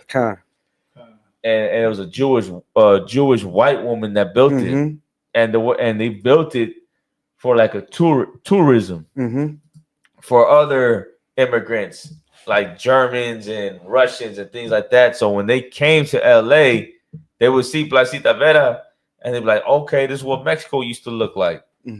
But that is not an authentic Mexican place. Right. You know, that's just some place that a white woman built to make money. Right here. You got it? Go ahead. So it was built in 1877. The street was officially changed to Olvera. This was in honor of the country's first judge, who was Agustin Olvera. And he happened to also live on Olvera Street. In the history of Olvera Street, many revolutionary icons like Sun Yat-sen, who was known as a father of modern China, and anarchist Emma Goldman spoke. While the place was falling apart, Christine Sterling, I'm assuming that's the Jewish woman, a very wealthy young woman, that's her, and also a well-connected social life from Northern California. She came along and wanted something different for such an important part of Los Angeles. Christine was shocked to see how neglected such an important place was, so she chose to take action. Christine envisioned something more for this please. She wanted the place to be more of the Mexican marketplace and a cultural center that would be in Los Angeles, and it would also reflect the history this place holds. While Olvera Street and all of its buildings were scheduled to be demolished, Christine decided to step in. She began the campaign, and with help of investors and government agencies, including the Sheriff's Department of Los Angeles, she was able to prevent the whole area from being demolished. So she's a quote-unquote hero of Olvera Street. Right. There's another article. That's not the one I'm looking for. There's another one where it kind of gives more detail on why she built it. Not so much of that, but like I said, that she built it to for like entertainment. Concert. When you came to LA, you want to see a Mexican place, Mexican restaurants and food and buildings, you would go to Olvera Street. You would have to find it though. And if I could, sir, I recall just recently I went with my rib. We took her son. And like, you walk down in there's like a little hallway where you go, because I was looking for the bathroom. So, I went, and in that, in that little hallway, it turns into like little shops, barbershop and little things like that. But it has the history on the wall. And I recall I took pictures of it, right? Because I was going to do a class on it. What you're saying, you know what I mean? That the Placita Olvera is more for tourism. Yeah. You know what I'm saying? And they were trying to exploit us. You know what I'm saying? Like that was a true how do you say, like what they wanted to gain out of La Placita Vera was exploitation and make money off of us. You know what I mean? And I remember I took photos of it, but I think I deleted them. That's like, I can't find them. But that's like what white people go down there. They put on their sombreros, and when it's like Cinco de Mayo, Cinco de Mayo, Gringo, yeah, God. Right. Let's go get a Dodgers jersey. Let's go get a sombrero, and let's go get little beers. Let's go feel Mexican. Yeah, that's what that place is right there. Yeah, man. You get me? That's not authentic. That's not really Mexican. That's just some place where white people go where they can feel the vibe of Little Mexico, whatever. Yeah. But that's not us. That's not from us. That's not the culture. It's not our culture. Yeah. You get me? That's crazy. So I have this article right here that a Commodore sent me. And if I could, sir, like that's the same thing that Bukele is trying to do. The reason why he's locking up all the gang members and all of that and trying to make El Salvador more safe is because he wants to bring tourists to El Salvador and make money off tourism. Right. You know what I'm saying? Chinese and Indians, East Indians over there. Yeah, sir. You know what I'm saying? And that's the same thing. Every heathen thinks about how to make money off of us while using us for that same labor. Like they're about to make El Salvador like a Cancun. Yeah. A Cancun. Yeah, what's the other one? Tulum. Tulum. Yeah, like that. Yeah, Where rich Chinese and Indians and white people go You know, on vacation. Yeah, exactly. Salvador is a beautiful place, man. You know, I done heard about it. You got beaches, clean beaches. Yeah. You know, they got the trees, jungles, and you know, it's a beautiful land. And of course, like you got heathens, Chinese, Arabs, Indians going there and taking it over. Yeah. Because you got a Palestinian as the president. Right, imagine that. And if I could, sir, like one thing that I hate, you know what I'm saying? Because I didn't know this, but I learned in TikTok, right, that in Mexico, there's a little China in Mexico. Yeah. Right. Yeah. They call it barrio chino, or you know, a Japanese. But I'm pretty sure in El Salvador, right, we're so kind that we give people of other ethnic you know, races, we give them their own place. But the thing is that in America, those same people are gonna hate us. Yeah. You know what I mean? We give them a place in our country. And in return, they hate us. We take them in. Yeah, we take them in. We take them in, but they show nothing but hatred, man. We're too hospitable. Exactly. Like, we're too hospitable to other races, but we're not like that with each other. Yeah, con, sir. Like, of course, like we have beef, Mexicans and Salvadorians. Yeah. Like, we beef with each other. We don't like each other. We say things about each other. Yeah. But when it comes to heathens, we'll invite them and we'll take them in. We'll take them in. Yeah. Con, sir. And that's crazy. It's crazy we're like that because other nations will not be like that with us, man. They will not be like that with us. And if they are, it's because they're trying to take advantage of us. Because we're hardworking and, you know, they're going to get something from us. Yeah, exactly. Right. You know, it's time for us not to be so hospitable with Chinese and whites and Indians and Africans. We got to be hospitable with each other. Right. We got to look out for each other. Take care of one another. And then when it comes to them, be like, all right, you know, yeah, I ain't doing that no more. You know, I ain't gonna invite you to my home no more. You know, I ain't gonna invite you to my neighborhood no more. Right. You know, I'm gonna invite the brother next door, the Hispanic man, the Black and Native American Indian man, the Mexican man, Guatemalan. Show love. We show love to them, but you now we can't do that no more. But you know, like Salvadorans beefing with Guatemalans. Yeah. And people from Nicaragua. We are just beefing with each other. Beefing with like each it's other, a real strong beef that we have with each other.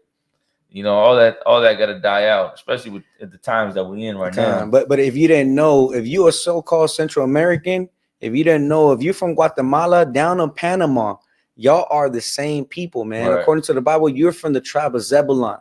You know what I mean? There's no separation between a Nicaraguan, so like a Honduran, Salvadorian, Guatemalan.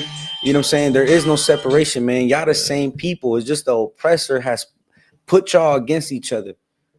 Right. I'll tell you, let me add this too. It's funny, like I think for Issachar, like I think one thing that we're known for is just like, of course, like just beefing it with each other. Like, you know how we will say all the time how Mexicans, like people from Mexico, don't like people that are out here. The Mexicans are yeah. Like they call us pochos. Yeah, Like, even if you speak Spanish, they still look at you like, they look different. Like, your Spanish is not as good as ours. Like that, you different. And then in Mexico, like you correct me if I'm wrong. Like you got Mexicans from like Michoacan that don't like people from DF. Or people from DF don't like people from Tijuana. You know, like we just always find a way to divide each other. Be like, okay, we're different. We're, you know, we say things this way, we do things this way. We live like this, and y'all live a little different. Y'all more poor. Y'all more, you know, we're more rich or more, you know, we have more class, and you guys are like more like savage. There's always something we do to separate each other. And if I could, sir, I remember I was having a conversation with a brother, right? And you know, you have brothers from Michoacan, you have brothers from Tijuana, and you know, wherever you have, what have you, right? In Mexico itself, you know. But I was telling the brother, man, look, according to the Bible, with Issachar, we're none of that. We're not Michoacan. We're not Tijuana. We're not like Zacatecas. We're none of that, man. We're not Mexican. Like, we Issachar. In the scripture says that we valiant men of might. You know what I'm saying? So it don't matter what country, so like what city you from in Mexico. That's what you are, man. Just because you're from Michoacan does not make you better from the brother from the DF. It doesn't make you better than any brother, whatever city you from. You know, we are what the Bible says, man. Valiant men of might. You know what I'm saying? Go ahead, sir. I gotta sit on that. But I was gonna say this. You know, one of our biggest demons that we have is that separation. Yeah. Of like, you know, you from there and I'm from there. Or you talk like that and I talk like that. We're so quick to divide. And that's that's one of our biggest demons, you know. That's the reason why we can't get along with each other. Another demon that we have is not supporting each other. Yeah. You know, a lot of Mexicans, what they want to be is the best Mexican. Yeah. Right. And when other Mexicans are coming up, they're like, nah, you can't come up. I gotta be the one shining in front of everybody else. That's a known thing, you know, that we don't do that. That we don't really support each other like that. You know, and that we gotta overcome that demon as well. You know, we're all in this together, man. We gotta look out for each other, take care of each other, and stop trying to be the one shining, you know. You know, fuck that. You know what I'm saying? Like we gotta we'll show props, give love where, you know, give credit where it's due. You know, I know, and I'm speaking on that because I know, like in rap in Chicano rap. So like I'm gonna go off topic a little bit. In Chicano rap, it was like that. Kid Frost, when he was coming up, he didn't want to show love to any other Chicano rapper. He wanted to be the main Chicano rapper. And if I could, sir, in the comedian world, I was just gonna go there too. You know what I'm saying? What's that nigga's name? George Lopez. Yeah. He didn't want to do stand-up lineups with Mexicans. He wanted to be the only one. Right. Because he feels, and even me coming up in my slavery, I remember coming up in my slavery as a young a young cat, right? You have brothers that have a routine and they're set to a certain area. And if you get put in an area, now they feel threatened. You know what I'm saying? But I'm like, I'm not trying to take your spot. I'm just trying to learn this shit. You know what I mean? So I could work multiple areas. But that's the one thing with you saying, sir, that we don't allow other brothers and sisters to get a spot. Right. You know, we're territorial, but let a brother and a sister learn the game as well, man. Right. You know what I'm saying? Like let's hold this territory together. Right. Absolutely. That's the thing. We don't like your brother said, we don't support one another. We don't invest in one another. And this is what these other nations do. They support one another. They invest in one another. Right. But we've been taught, right? This oppressor has purposely taken away our identity and taught us the what's it called? The whole philosophy of being an individual. Yeah. You know what I mean? Well, my happiness comes first. Well, as long as I'm good, you know, it doesn't matter. Oh, I'm not gonna get deported. I was born here. Yeah. Right. I'm not Mexican. I'm an American. You know, like that's the individualism. Trump ain't deporting my family. We're here legally. Yeah. You know what I mean? That type of mentality is a real plague on our raza, you know? Yeah. And that's something that we need to learn to unlearn. You know what I mean? So like I said to learn, but we need to unlearn that because the other nations don't think like that. You'll never see a Chinese American complaining about the undocumented Chinese immigrants here. Right. You know what I mean? You'll never see a Palestinian American complain about the undocumented Palestinians. I've never seen it. You'll never see a Chinese for Trump. You know, after all the smack that Trump talked about China, you don't see the Chinese openly supporting Donald Trump. They gonna be like, man, see, I came here legally, and you did it, and you coming over here, and you fucking it up for all of us. Right. That's what we say about each other. Right. They don't think like that, but we think like that. Yeah. And I always, you know, that's one thing I always wonder when y'all say, "Oh, you making us look bad." Making us look bad to who? Mm-hmm. Right. Who do we gotta look good for? That's my question. And you know, some devil don't put that in his head. Yeah. Right. Some devil don't put that in our head. Like, you see, you know, you're making people look bad. Right. Yeah. Making us look bad, or they're making you look bad. You know, you came here legally, and they did it, and look what they're doing. Yeah. And they're putting that in your head, and now you're out there fighting. You know, you got the so-called illegal and legal that fight with each other. Right. And then you got the North and the South, Northern California, Southern California, that fight with each other. Right. And then you got Mexicans that are born here and born in Mexico that fight with each other. Right. Like, come on, man. Like, you can't see that. Like, we fighting over dumb They're shit. putting against us, against each other.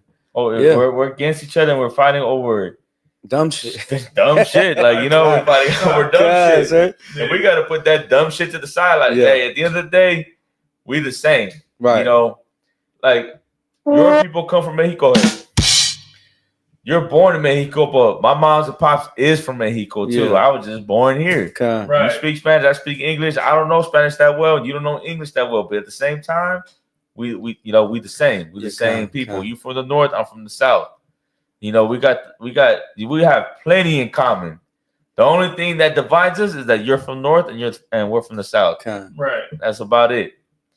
You know And what I if I could, sir, like, don't let the oppressor come in and put a border and separate us, man. Because even before the oppressor was here, Mexico extended all the way to, North California and extended to Vegas and extended, you know what I'm saying? Like, don't let the oppressor come in and now indoctrinate you to be like, oh, just because there's a border, there's a separation. There's no separation, man. Right. If I could, did y'all want me to read more of this article real quick before we So this is the raid? The raid. Okay, yeah. Let's do the raid. So this is from the Zen Education Project. February 26, 1931, La Placita raid. The La Placita raid took place on February 26, 1931 in Los Angeles. This was during an era when perhaps as many as 1.8 million adults and children, immigrant and U.S.-born citizen and non-citizen, non-resident, and temporary workers became the targets of a massive campaign of forced relocation based solely on their perceived status as Mexican. You know what I'm saying? And now you wonder, so like if I could, now you wonder why brothers don't want to, when they put the status, they don't want to put the status as Hispanic. They want to put the status as American because, they want to separate themselves from, being anything that has to do with Hispanic. You know what I'm saying? Like, that's why they call themselves Latinx. They call themselves Mexican American and, what have you, because there's like, what's the word? So like when you call yourself Mexican American, no, just Mexican, right? It's like you're calling yourself illegal. You know what I'm saying? It's like you stand for being a nigga. In other words, right? Say what? The rancho. A wetback. You know what I'm saying? Okay, it's like you say you're Mexican, you're from Mexico, like you're from you're not from America, you're from Mexico. Yeah, so it's like they want to call themselves everything else but Mexican. Right. I'm Latinx, I'm Mexican American, this and that, because they want to separate themselves. Why? Because they are people pleasers. They want to please the most importantly, they want to please the damn oppressor and other nations. Oh, I'm not like them. No, you damn right like us, man. Because why? Because the oppressor looks at you. Man, you have that brother that was from Central America and they threw acid on him. Right. And they call him a wetback. Why? Because the oppressor, doesn't matter if you Central American, South American, the oppressor's going to look at you as a wetback, man. You're going to look at you as his enemy, carnal. Can. And you know, if I could... Go ahead, man. You know what it is, carnal? Raza's afraid. Yeah, they're really afraid of this oppressor, man, and it's understandable because you got years and years of trauma, years and years of abuse, those years of abuse, but it's just a lot like side note, but that's what it is, right? Yeah, and it's embedded in us. You ever notice why your family's so scared of this oppressor? Why, before being in here, like if you notice when you ever a white person ever came around you, all of a sudden you tense up, and you got to make sure that you start talking different. Start talking on point. You got to say your Spanish surname in the English, like in the English version, sounding real proper, because that's what's been embedded in you since you were born. You know what I mean? That's what's been embedded in us since this oppressor has arrived since 1492. They've been beating. What was that term? Kill the Indian, save the man. They've been abusing our ancestors, harming them, manipulating them. What is it? What's that term? indoctrinating them to be afraid. That when you see El Gringo, you be afraid. You don't look at him, you don't talk to him because he's better than you, right? He's master, right? So what's crazy, is something that I learned, right? That's been circulating through the internet. I done heard content creators talk about this, right?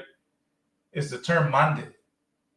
Mande? Yeah, you ever heard that? No, has your mom ever growing up? Did your mom ever? Oh yeah. Kind of, Mande. Yeah. Well, the history goes where that term comes from. It's from the Spaniards, and when the indigenous people were in slavery, right? And they would call them over. They tell the indigenous people, "Be mande." Like, what can I do for you? Yeah. So do you see the aspects of it put amongst our raza today? Like we still have that that slave mentality on us. Because it's been beaten into us. Right. It's been forced by the sword. You know what I mean? But yeah, like I was saying, brothers are afraid to have any type of status that is traced back to being indigenous. I say indigenous because we come from whatever your father is. If your father is an indigenous, you are of the 12 tribes. If your father is a so-called Negro, which would be indigenous, you are of the 12 tribes. You know what I mean? A Native American. You know what I'm saying? Whatever your father is, and that's the one thing that you have Central Americans, you have Mexicans that want to say that they have this percentage of Spain, Spanish, and because why? Because they want to separate themselves from their people because they see how their people gets treated and they don't want to be treated the same. They are exactly what Malagma is saying. They're afraid of being treated how their people is being treated. But you know what? You being treated like your people's being treated is doing something for your people, man. And you're not going to stand for that. You know what I mean? You're going to change because the way they treat you is under serving their gods, keeping their high holy days. I mean, so their holidays. You know what I'm saying? What you have to do is that you're gonna have to separate, man. You have to separate from the holidays and keep the Lord's holy days. You know what I'm saying? You're gonna have to come to to our gatherings. You're gonna have to do everything that's separated. You know what I'm saying? Don't separate yourself from your people. If anything, run to your people, man, and love them. You have to forsake and run away, especially from the Christian church that abuses children and women. I'll tell you this, man. This is like the best time to be a Mexican. You should not be afraid to be Mexican right now. It's the best time to be Mexican. Like one thing I love doing, I like rocking my braid. After slavery, I got my braid on. I got my shields on. Like, come on, man. Like, you can't be scared. You can't hide being who you are. You gotta embrace that. And then let them look at you a certain way. Like what the fuck? Right. But yeah, you can't be scared, man. You gotta be in it. You can't, what you gonna not speak Spanish in front of white people? Like you talking all the Spanish and when you're around white folks, you don't talk Spanish no more, or you don't talk the way you want to talk no more because you got white folks around. Come on, man. Right. Well, what did he say? What else did he say? Oh, I live in Los Angeles, not Los Angeles. Can't say Los Angeles around white people. And so, I don't know if you've seen this, but this was been going around in Target. It was a receiver. It was a woman, and it's a brother. Oh yeah. You saw that, Malagma? I saw that. And then she's like, he's calling her name in Spanish, Sara. And then she's like, my name is not Sara, my name is Sarah. You know what I'm saying? It's like, look, it don't matter if you say Sara or Sarah, it's still the European language. If you don't know, Spanish is a European language. Portuguese, French, all those languages is still European language. They're cousins to each other, man. Don't be ignorant and fall for that, man.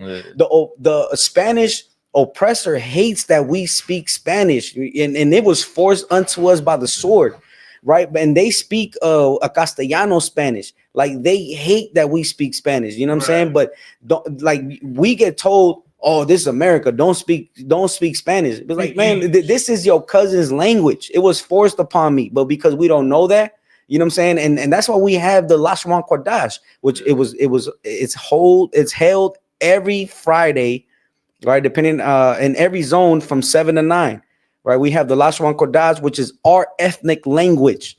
Blacks, Hispanics, and Native Americans. It's the original. It's the ancient Hebrew, right? And that's our language. If you're not gonna fight for that, and then just to let you know, look, Nahuatl, Pipi, Quiche, all those indigenous languages are a dialect of the Hebrew. Right. You know what I'm saying? Like Mexico is Mashiach. We were calling us, and you have the oppressor wrote this down in a book, how we were calling ourselves Mashiach, which means anointed for the Mexicans. And then the Central Americans, the Mayas, where Maya means water. And in the Hebrew is Mayan, which means water, is the same thing. Why? Because our language is Hebrew. You know what I'm saying? When Columbus came to the Americas, he came with a translator that spoke Hebrew.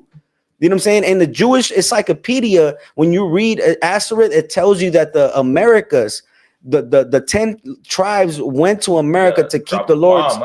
So like the 10 tribes, and this is in the book of Ezra. And this is in the book of Ezra. And Columbus used the Apocrypha to find the 10 lost tribes, and he went to a land that was called Ashereth, and he said, and it says that when you read it, it says America is identified with this land. So what does that let you know? That lets you know that Americas, the people in Canada, the people in the Americas, the people in Mexico, Central and South America are the 10 lost tribes. And this is before 1492, what Malagma said. This is before the oppressor came into the Americas. And that lets you know that those are so-called Black, Hispanics, and Native Americans, man.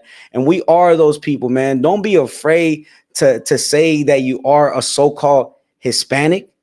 You know what I mean? Don't be afraid of that, man. But, you know, we're so-called. You know what I'm saying? But if you're a Mexican, you're a Issacharite. Right. If you're a Central American, you're a Zebulonite. Right. You know what I'm saying? And so like I said, if you want to say something, no, you too wild, man. You too wild. I'm gonna say this though, like meeting the truth, like you know you wear your shields at work, or you got maybe like a t-shirt and you have the shield on the side, and they'll be like, "So you're a Jew?" And they'll be like, "Yeah, I'm Israelite." Fucking right. Israelite. Right? Aren't you Mexican though? Oh, I'm a so-called Mexican. So you're a Mexican Jew? Yeah, I'm a Mexican Jew. And then look on their face and be like, a Mexican Jew. And so that I gotta explain it, but like I'm at the slavery, so I don't go into like a whole breakdown of what it is. But I'm a Mexican Jew. That's what I am. And the confusion, I done got that a couple times. But yeah, that's what we are, man. You a Mexican, you the real Jew. You an Israelite. You from the 12 tribes of Israel. You're Issacharite, you know what I mean? So yeah, it's more than just embracing being Hispanic, Mexican, man. You Issachar, yeah, you know, you from that bloodline from the 12 tribes, man. Going back to it, like you know, like that's what we was talking about. How we was talking about the Passover, and Mexicans have to realize who they really are. You know, that's why it's so important for us to teach class. You know, be on the streets. And man, eventually go to Mexico, man. That's what we gotta do. We gotta be out there. I ain't really gonna be able to do much. I don't speak Spanish, but you know, maybe I might be able to read a little bit or something. You know, but brothers, we gonna have to hit Mexico, man. Go teach out there, you know, and fish some brothers out there. Damn right. Because we gonna have to bring them in. Bring the brothers. Some brother gotta come from Michoacan or Tijuana or Sinaloa. You know, it's gonna be when we get a brother from Sinaloa or Michoacan, that's gonna be they were like, damn, like okay, we got a brother out there, you know. Of course, Yashkor gonna take care of it. That's his zone. But imagine we start getting more and more brothers from different pieces of Mexico, you know, and then Central America. Right. And we're gonna have to be out there and fishing brothers in. Then they're going to have to be a Passover out there, or they're going to come out here, you know, either or. Either they're going to come out here, or maybe they might have a Passover out there. But that's what we got to do. We got to reach out there, you know, and fish them brothers in.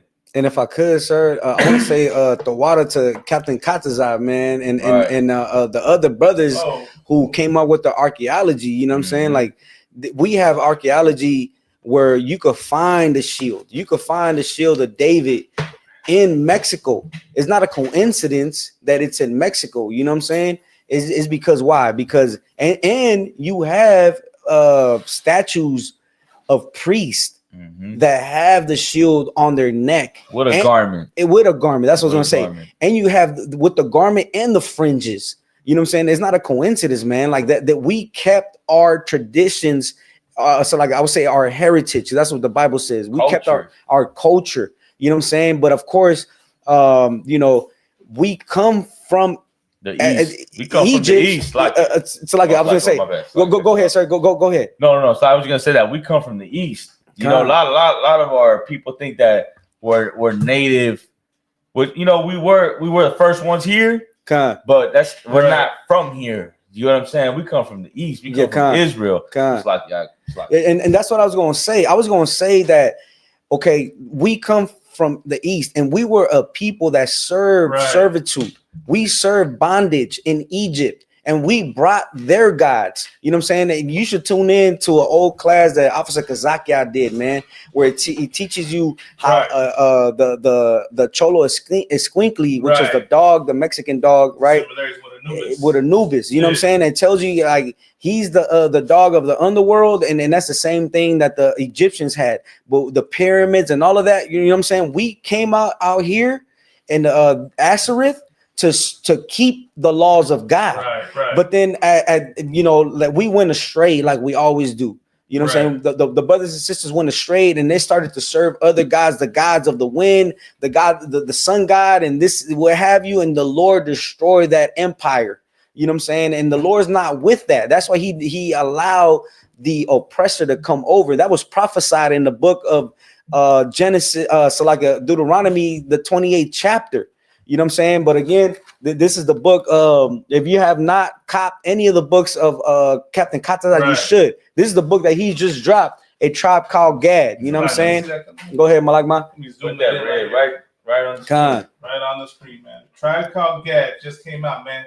Get in touch with Captain Katazar. There's a lot of heavy information. And one thing I learned, if I could, you're right, that with Captain Katazar's class, man, you should watch the 12 tribe lecture. Right. You know what I mean? Let you know how Gad took up to be the priest, like the Levites, and that's why you know the fringes, the outfits, the you know the anointing, like you know that's where it comes from, man. But just you know because Gad, who are the so like the Native Americans, those are our people as well, man. And you have brothers, you know, that come against us. They don't want to see us at the powwows and all of that, man. When we go to the powwows, is to support our brothers, man, and to let them know, to show love. Like Malakma, tell them a little bit of the experience, man, that brothers be making fake profiles and all of that. Yeah, man, we got so many haters out there, man. People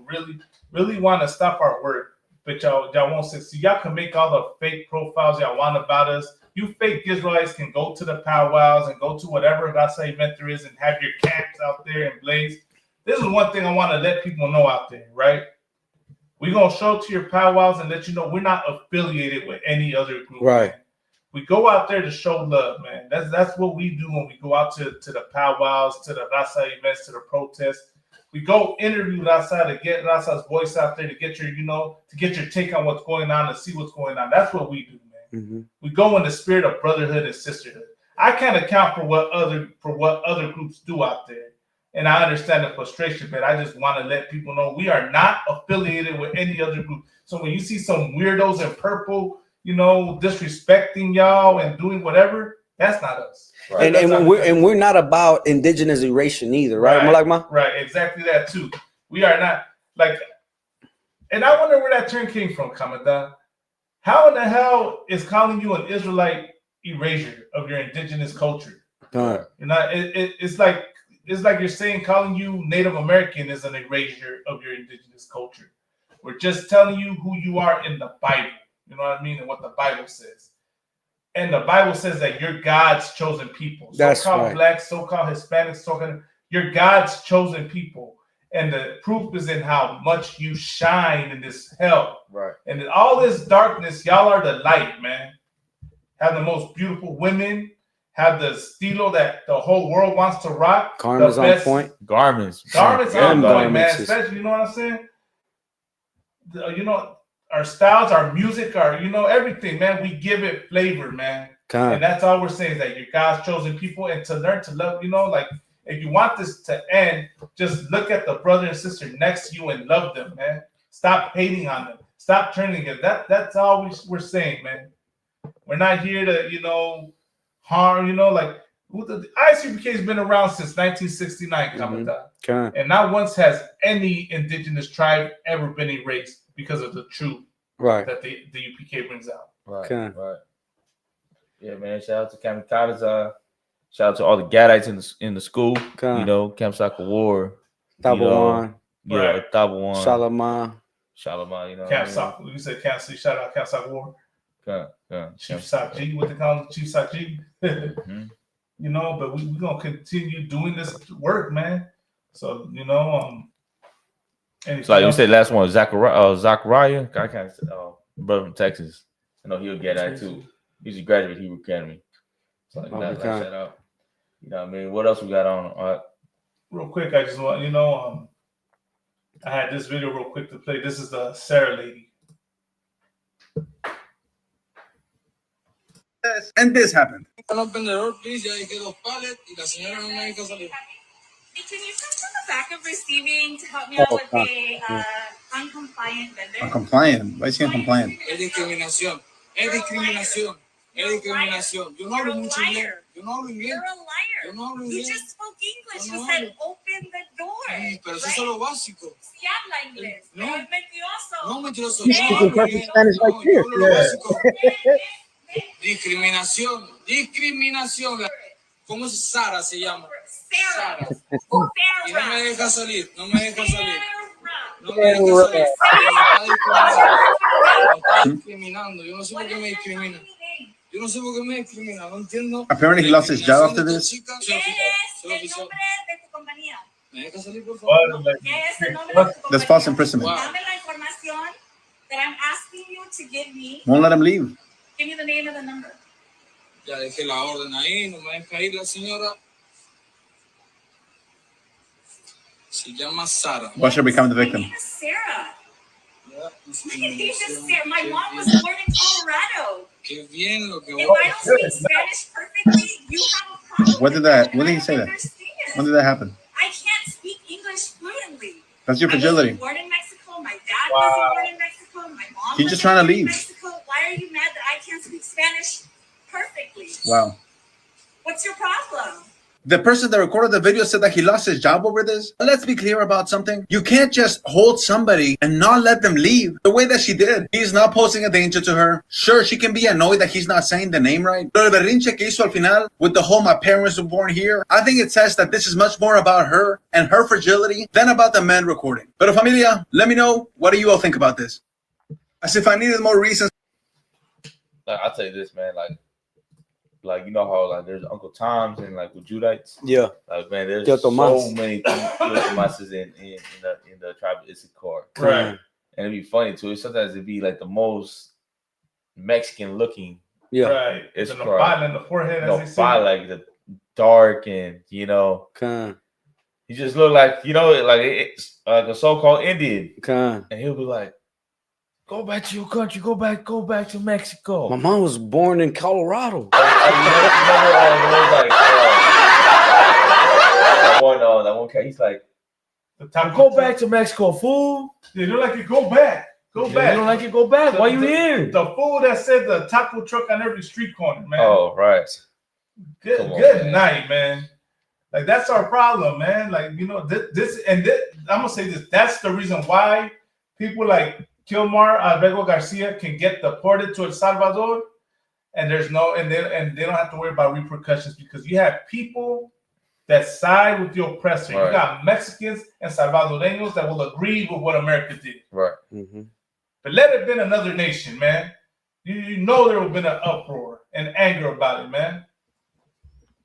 I bet if it was a Chinese barrier, between her and the Chinese or any other, she'll be kind. Yeah, she'll be. You know what I'm saying? But you know, it be your own niggas. Yeah, kind. It be your own niggas, man. You know what I mean? But the point is this, man, that don't be ignorant to Spanish and English. It doesn't matter, man. We have one common enemy. Right. And that is the oppressor. He don't care if you speak perfect English. He don't care if your family is born in Colorado in the US, man. He still looks at you as a wetback. Right. I'll tell you this though. So I done met, like, you know, my Spanish is not good at all. And I done work like in, you know, a couple of restaurants. And it's it's correct. You only speak Spanish. A little bit of English, just a lick of it. I know a lick of Spanish too. And you know, a lot of them Israelites be trying to help you out, trying to show you the ins and outs too sometimes. Oh yeah. You know, and the random cats like that, you know, cats from Puebla and Michoacan, you know. And they're hella cool too. Hella cool, hella humble, you know, trying to get her to know you and shit, you know, buying you things, trying to get you coffee, and then show you how to get things done right, how to use the knife, how to prep, all that. And I'm like, damn, like, bro, you doing a lot. And I appreciate it too, like how much you're showing me. You do run into that as well. Like you have, of course, you have the bad and the good. You have the Uncle Toms, but the ones that are cool, god damn, like they just like they show love, going extra, showing you love, and like, you know. And always cracking jokes and talking shit. Yeah. You know, I remember I used to work with a butcher, and he's like, man, this is nothing right here. Like, you know, like give me all this meat out. Like, nigga, just cutting everything, making it look fun. Yeah. And if I do it, though, it's like, damn, like, you know, how you use this shit? Like, you know, how you doing this? And this cat over here just knocking it down like it's cookies.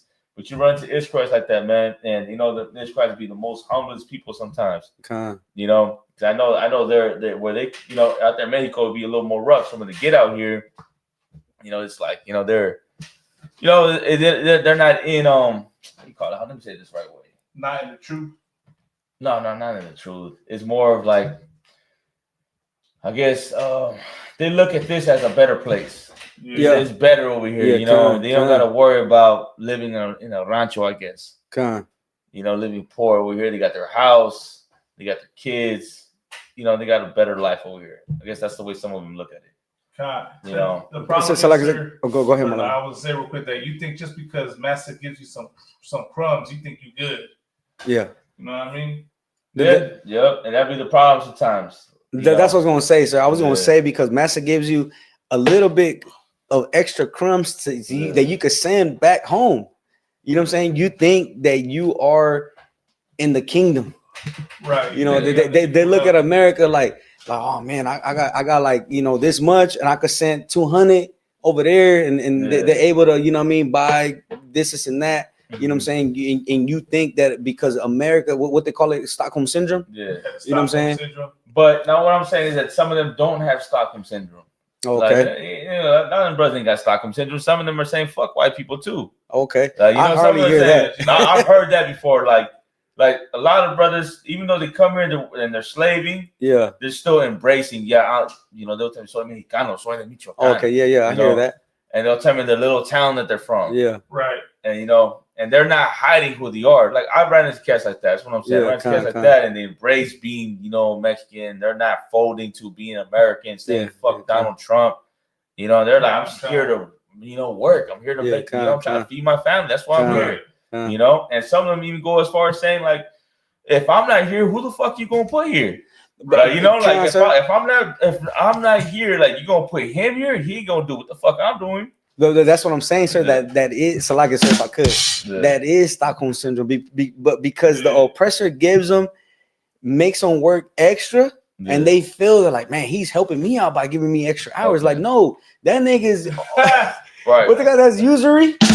Okay, usury. You know, okay. You know what I'm saying? Like they're like, oh no, he's helping me out. But it's like, no, that nigga's only paying you the minimum wage. Well, you should really be getting paid more. You know what I'm saying? So yeah, kind of. But so like I said, I don't. You know, I'm just saying that because I remember at my slavery, I had a sister that works maintenance, and I'm telling her, I'm like, man, you know, they got you working fucking hard. So like, and this is and that, and making bales and doing compost and all this shit.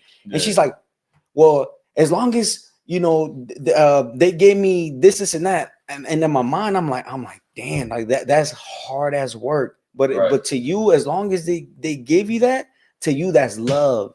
Right.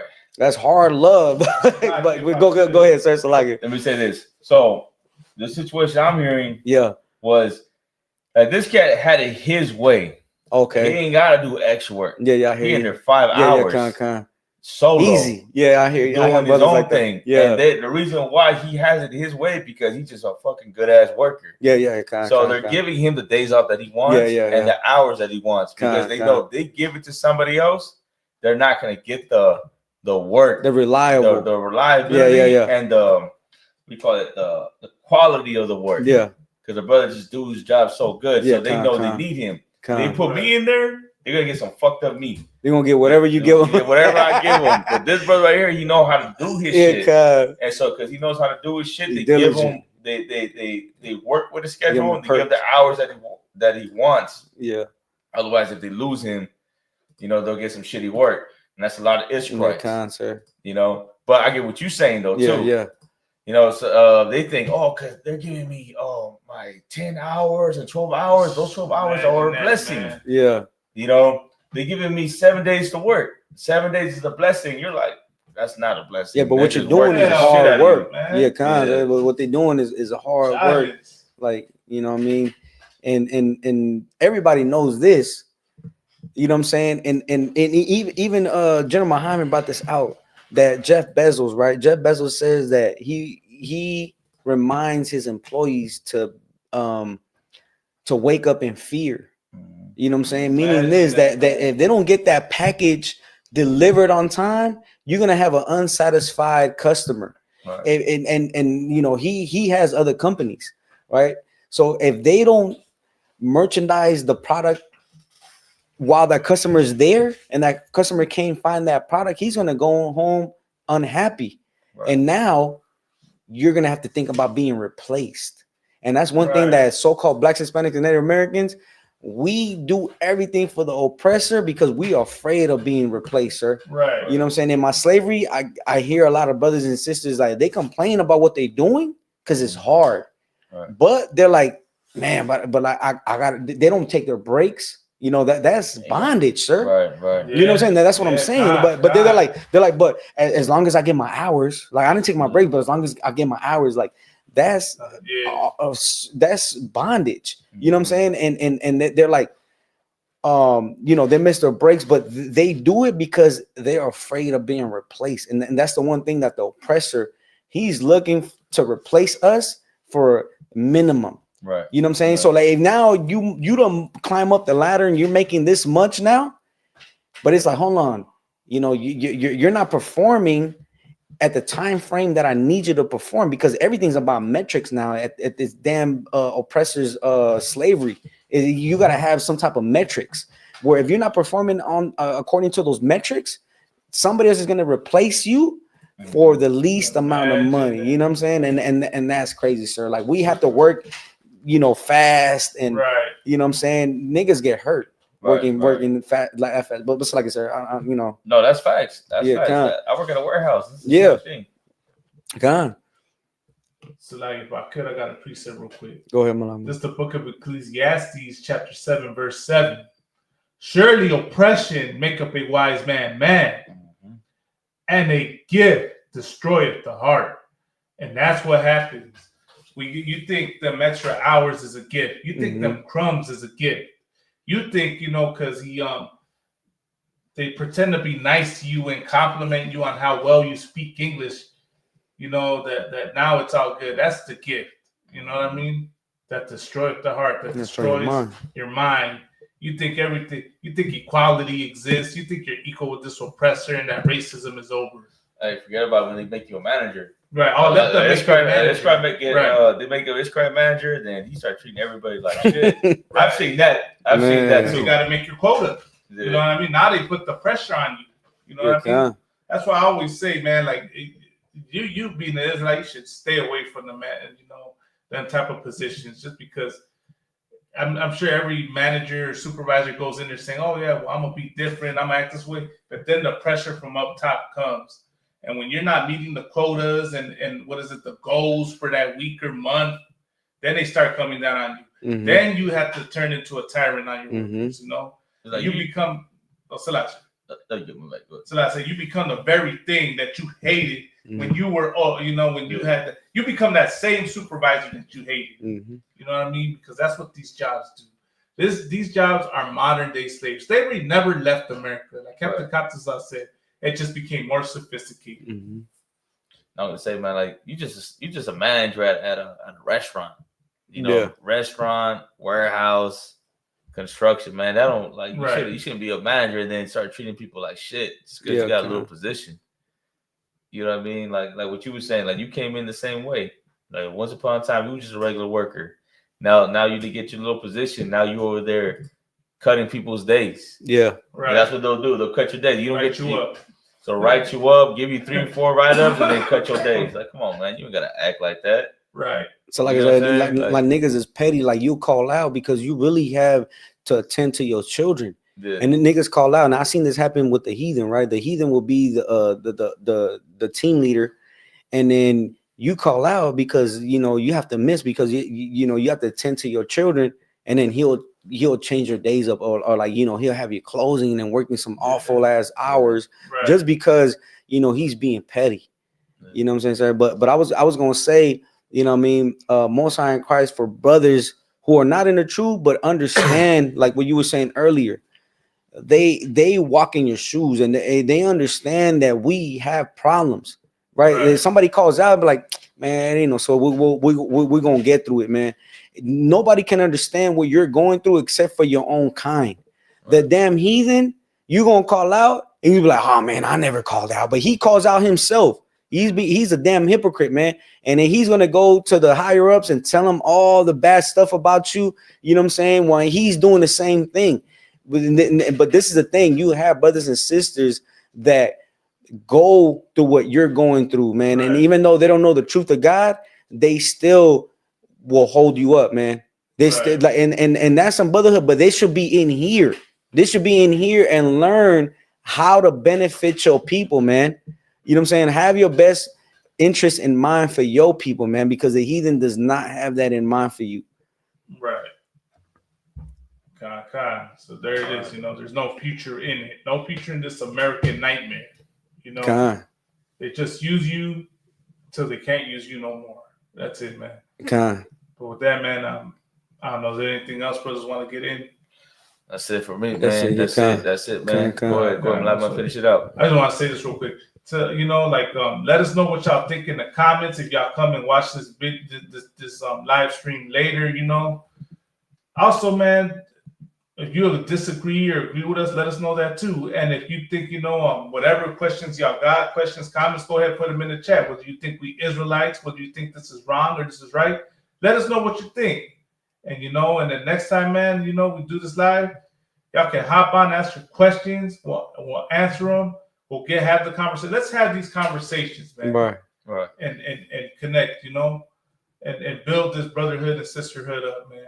Connect with the raza and build our people up, man. Get this message down. With that, man, you see that. So like if I could also, if you have any topics that you want us to go into, let us know. Let us know any topics, any future events, anything that you want us to go into. You know what I mean? We'll go into it. Go ahead, Malama. Go ahead. So go ahead, say finish what you want to say, and then I'll just. You know what I'm saying? So, we'll go into that as well, man. If there's anything that you feel that we haven't touched on or you want us to go into, we'll do that as well. Go ahead. I just see something real quick. We've been out here for 2 hours. Now y'all want to come on. All of a sudden. And solo ojo, I see you put a little laughing emoji. Is there something you want to say? Yeah. Go ahead. I mean, I just like there's a link on there, right, Malama? He can still come on. You come on. Click the link, man. You want to say el solo ojo? You put a laughing emoji. Yeah, you put a laughing emoji. We address every and any question, man. I just want to fight somebody. But if I could, man, look, we address emoji. What? We address any and every question, man. We don't run from it. We don't run from anything, man. You know what I'm saying? So if you want to bring up any concerns or anything that you feel that we left out, you know what I mean, ask it right now before we end the live, and we will for sure address it. So come on, Solo Ojo, come on, you got something to say? Give him like a minute or two. See if he has the cojones. Gird up your loins, man. That's what the Bible says. Yeah, come on, man. What's up? Well, he probably left already. No I'm sweat. gonna give you like a minute. You don't say nothing in a minute, then we're gonna end it, man. Y'all want to battle? Y'all want? Hey, and I do want to say this, man. Look, we have the closing of the feast. We got someone by the name of JJ Elliott. Hold up, JJ Elliott, put a shirt on, man. I'm not gonna bring out the light. You out there? Yeah, put a shirt on, man. Put a shirt on. Come on, and then you can bring your Give question. us some time, but if I could, I do want to remind brothers and sisters, man, we have the closing of the Feast of Unleavened Bread, which is going to be held. We out here in Southern California. Is going to be held in San Bernardino, 246 East Highland, right in San Bernardino, man. And get in contact with your camp leader. Get in contact with your zone so you can attend. Of course, children are welcome, man. Come and unite, because black and brown unite or die, man. Right. All right, Jay Elliott, is something you want to say? I got a lot of books, buddy. A lot of books, man. And I read these bitches. Okay. What's your argument? What's yours? Did you have a question or comment? I don't like fake people shouting Allah and Inshallah and all that type of thing. You can't do that no more. No. This is the real deal. What's your question or comment? Yeah. Did you have a question? What do you guys believe in? What do you believe in? So we believe in that blacks, Hispanics, and Native American Indians are God's chosen people according to the Bible. All right, fair enough. That's straight. Okay. So you agree? I mean, I believe in God, man. That's the only thing I can really rock with. You know, that's the only thing I've seen proof. What's your nationality? I'm black and white. I'm mixed. Your father black or is he white? My father was white. My mother was black. Yeah. Okay. So, out of here, though. So then this wouldn't be for you. Since your father is a white man, this ain't for you, man. You know what I'm saying? Your father will be. Who's your father, bro? Look at you. Your father will be a Caucasian, which would be a devil, according to the Bible. Okay, well, who is your father, bro? Answer that question. So my father will be a so-called Mexican, which would be a Ishquite. Would be an Ishquite according to the Bible. Mexican nigga? What the fuck? Will be God's chosen people according to the Bible. My grandfather's from Spain, bro. You're Spaniard? So my grandfather was from South America, but he came from Spain. Yes. So he's a Spaniard. We're gonna go with based on what you said. White girl, yeah, and he had my dad. So he's Spaniard. So your father's a Spaniard. So your father is a devil. He's an enemy. You know what I'm saying? So according to the Bible, how is my father a devil and yours? According to the Bible, like you're a devil. So that means that you'll be going to slavery. I will be a devil then, Golly. You got it, brother. You got it, man. What's your argument, bro? I ain't your brother. According to the devil, I ain't your brother. You know what I'm saying? You were enemies. So according to the Bible, you and your people will be going to slavery. They'll go into captivity. There'll be a time where your people will be fighting. They're gonna didn't know that. Actually. Thank you for the news flash, buddy. Hey, you called in, so I'm telling you the truth. This is the home of the truth right here. So this is what I'm doing. I'm telling you. All right, where you live at, brody? Let's see. Come see me where I'm at, and we can talk about that in person then. Yeah, we on Hollywood Boulevard, man. We do street I know speak. you will, and I'm out here every day, bro. We're there in the Highland, man. Catch us on Saturday. We're out there speaking, teaching. That's what we do. Do it all the time. You're gonna be the first one. Hold on. You said my father is a devil, though, bro. Yeah. Is your father white? Crazy, if your father is a white man, he's the devil. Hey, listen, man. Hey, look, listen though. Listen. Wait, what? Listen, don't Hold on, bro. personal though. I came out of a black woman, bro. But your father is I a came white. out of a black woman, nigga. So where does the seed come from? She could have made a baby on Oh, no. accident with a couple condoms and shit like that. Where does the seed come from? Bro, what is your argument, man? That's the most bogus shit I ever heard. I actually laughed on It's just look, listen, man. Where does the seed come from? So like, Who carries the seed? I got you. Hold on. Where's the seed come from? God, Allah. It comes from Allah, bro. Listen, the seed come from your father. That's where the seed come from. So you come from your father. That's a lie, because according to the Bible, it's your mom. It's So not like, your dad. So you ready? You ready? I'm about to give you the scripture right now. Go ahead. According to the Bible, this is the book of Numbers, chapter 1, verse 18. I don't give a fuck about that. I got a And we're dealing with the Bible. And they assemble all the congregation together on the first day of the second month. And they declare their pedigrees after the families by the house of their fathers. Oh, the what? Their fathers. Oh, their what? Fathers. And what is your father? What's your name? What's your name? What's your name? Gordon, what chapter, bro? Numbers Read 1 and 18. Say it again. Numbers 1 and 18. That's the scripture right there. Numbers 1 and 18. It's right there on the screen. It's on the screen too. The white man lied to you. It's not by your mother, it's by your father. Hey, look, I'll give you some advice, man. Listen, I'll give you some advice. You should enjoy your life right now, man. Whatever it is that you're doing, enjoy your life. Get strong, right, sir? Get strong, work out, man. You know what I mean? Get your back right. You know, be in that gym. Because they're gonna you're gonna be working them fields. You're gonna be working the fields. You're gonna be picking them strawberries. You know, you're gonna be working about 20 hours. Picking cotton. Read the Bible yourself, bro. Say it again. I read the Bible, man. Hey, man, listen, it's not me, man. Take it up with God.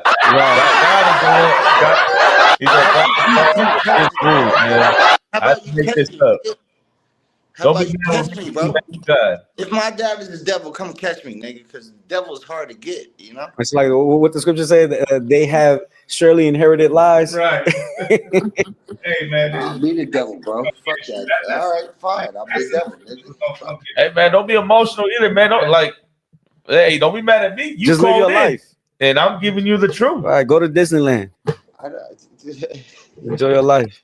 Enjoy your life, man. You know what I'm saying? Man, enjoy America. Enjoy this. You believe in Donald Trump? You love Donald Trump? I don't know nothing about Donald Trump. No. He's a good. He's a perfect. That's leader your leader for you. right there. You should follow him. Love him. Love Donald Trump. Go follow him, man. Yeah. That's all I can do for you. Anything else? What else? What else you got to say? I'm still offended, but I'll get over that shit. Well, I don't care. Yeah, get over it, man. Go. You smoke weed? No. You don't smoke weed? Okay. Hell nah. Oh man. Well, hey, listen. There's nothing much I can do for you. You got any other questions? Cover that shirt up. You got a shirt? You got a shirt on? He's opening a shirt. Cover the shirt up, my man. Bro, I'm allowed to have a shirt like this, man. Like, why are you guys trying to run it? It's the internet, man. That's sodomy, man. Did you have to see me in person? Did you have any other questions or comments? Well, I get frustrated with people on the internet that think they could talk to me any type of way. Son. You can't, bro. Because in person, you talk to me like that, you wouldn't even approach me. Jay Elliott, the way we're talking to you right now in person, if you came up to the camp, we're gonna talk to you the same way. The only thing we're telling you is we'll see how that goes. The same. Whether you like it, understand it, or not. Who do you work for? All you sell Spanish, man. All you We guys work for the Most High in Christ. We work for the Most High in Christ. That's what we work for. Could I just something? That's cool. I respect that. I'm not disrespecting nobody, bro. But don't come over here calling my dad the devil, bro. That's fucking crazy. That's facts. Hey, that's what the Bible says. Hold on. So, what do you think Christ feels about you, though? Dude, I don't talk about that type of shit, bro. You don't talk about that, man. But you calling into the show, so we're gonna tell you what it is, though. I know, but then there's secrets. I can't. You know that Christ is gonna put you in slavery. I don't. All right. Is he? You know, Christ gonna put you in captivity. Really? Yeah. You want When? to hear You got a the date? You got scripture? a time? Do you want to hear the scripture? I just want a date and a time. That's really it. Well, no man know when Christ gonna return. But when he does return, people are gonna pay. The people that put his people into slavery, put them in captivity, that murdered and killed his people will be held accountable. That's all fucking and belligerent you know nonsense, dude. White people put his people in captivity. Right. White people put What time will he come, bro? Hispanics, blacks, What time, Native bro? Indians, At what West time Indians. will this man show up? All this shit you know. What And time, if bro? you're What a date, bro? descendant of a white man, listen, man, you going into captivity. Can you get the scripture, Revelation 13 and 9? I'm in captivity, man. I'm gonna show you a scripture in the Bible This real is the quick. book of Revelation, chapter 13, verse 9. If any man have an ear, let him hear. Okay, hey man, you want to hear something, man? Hear this. Go ahead. Verse 10. He that leadeth into captivity shall go into captivity. One more time. He that leadeth into captivity shall go into What's the captivity. numbers on it, bro? What are the numbers on that scripture right So did white people there? put You don't even know Hispanics how to in slavery? read, dude. Did white people put Hispanics in, or better yet, did the Spaniards put the Mexicans into captivity? It's only one answer. Mexicans are descendants You damn right. You damn right we went into captivity by the Spaniards. So if the Spaniards put us in captivity, Mexicans can't fuck with me, bitch. guess I'll be what? the Mexican in Guess the what street that right means? now. That nigga That can't means fuck that you're going into captivity. That means you're gonna go in slavery. Keep All going. right, man. He that killeth with the sword He that do what? must kill it with the sword, must Put be me in killed captivity. with See the what sword. happens. And check this out. Hernan Cortez, which was a Spaniard, killed a lot of Mexicans. You know who Napoleon Bonaparte was? You know Napoleon Bonaparte? All of them. Portuguese. You know Napoleon? Killed English. Mexicans, Central Americans, South Americans, killed the British. Native You Indians. know who Napoleon Bonaparte was? Check this out. And they none of them were ever held accountable for the crimes they committed. So you know who's gonna be held accountable? Me, I guess. Oh my God, he said it. There you go. You're absolutely right, man. You a smart white man. You a smart devil.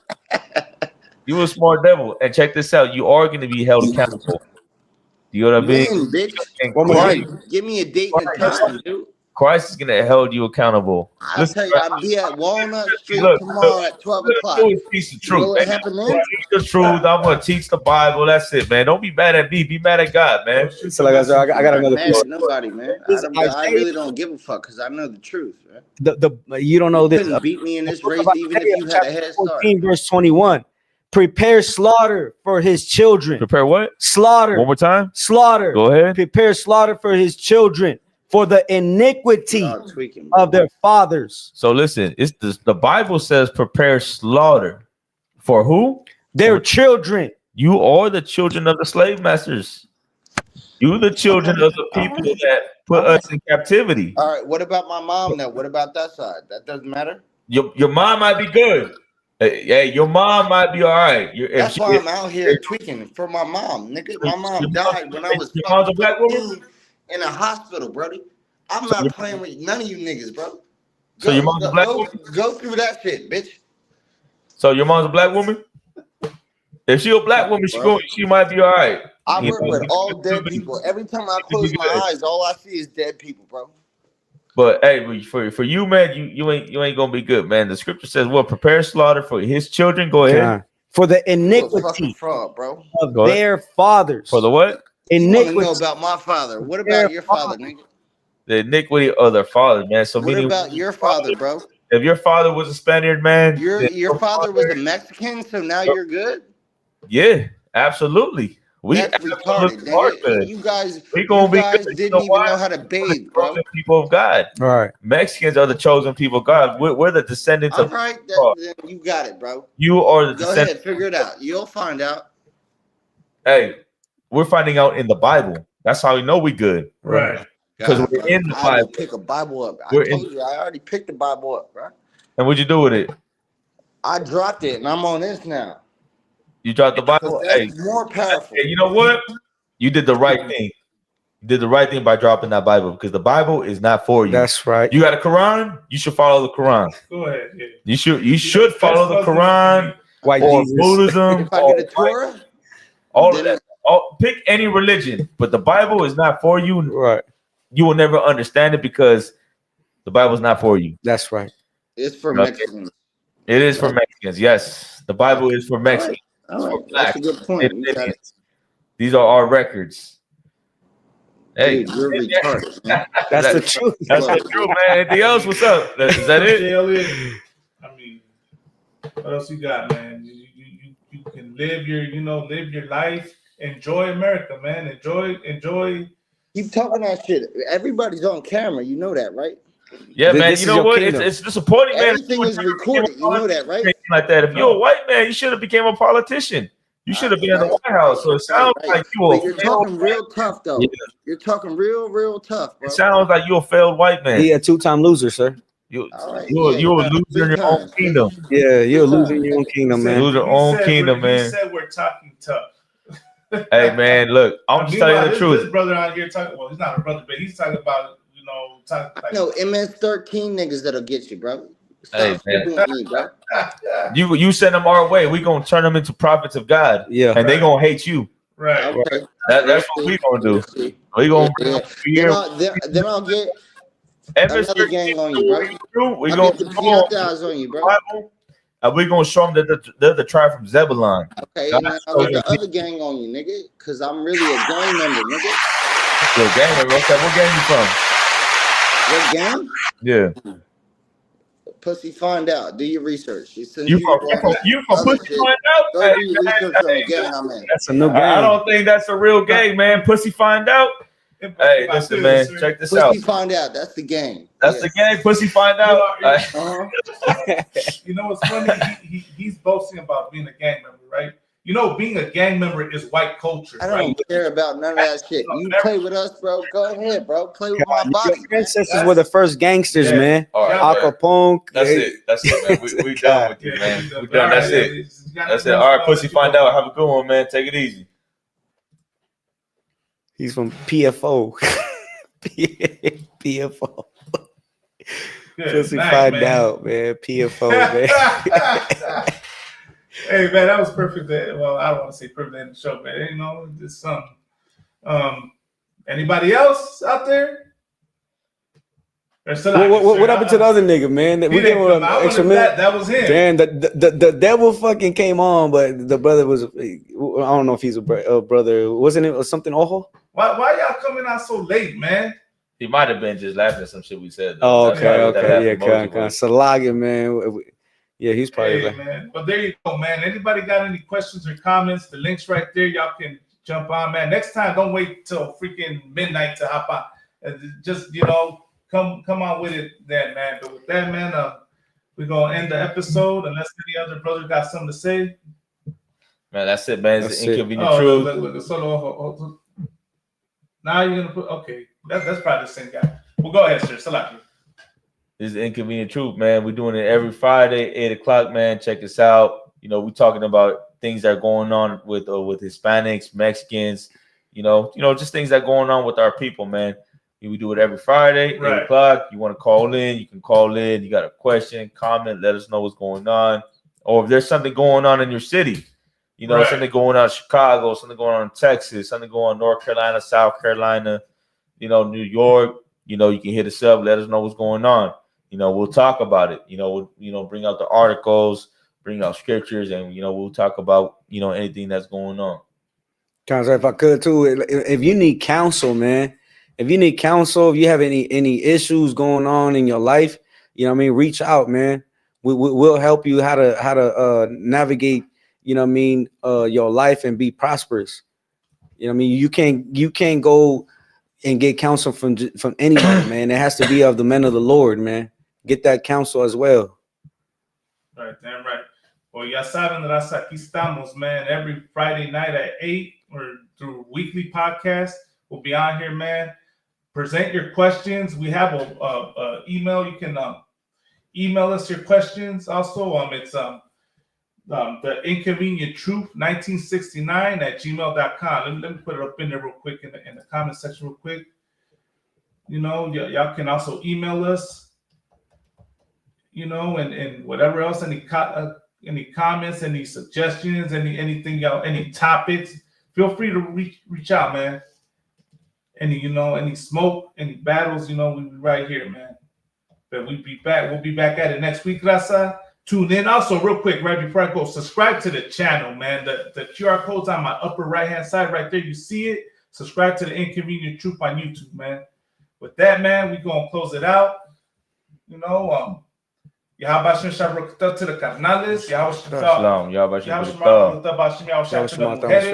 We'll be back at it again next week. With that, Shalom, Israel.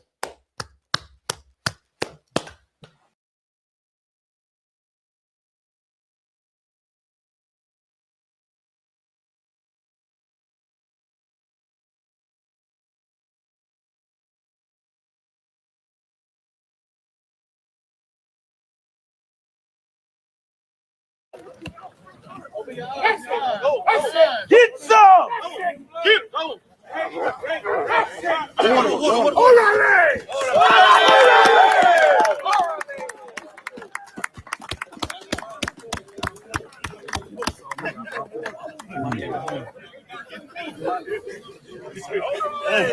That last spray was like, stay in the air? Oh, yeah. All right, man. Jumping jack. Jumping jack.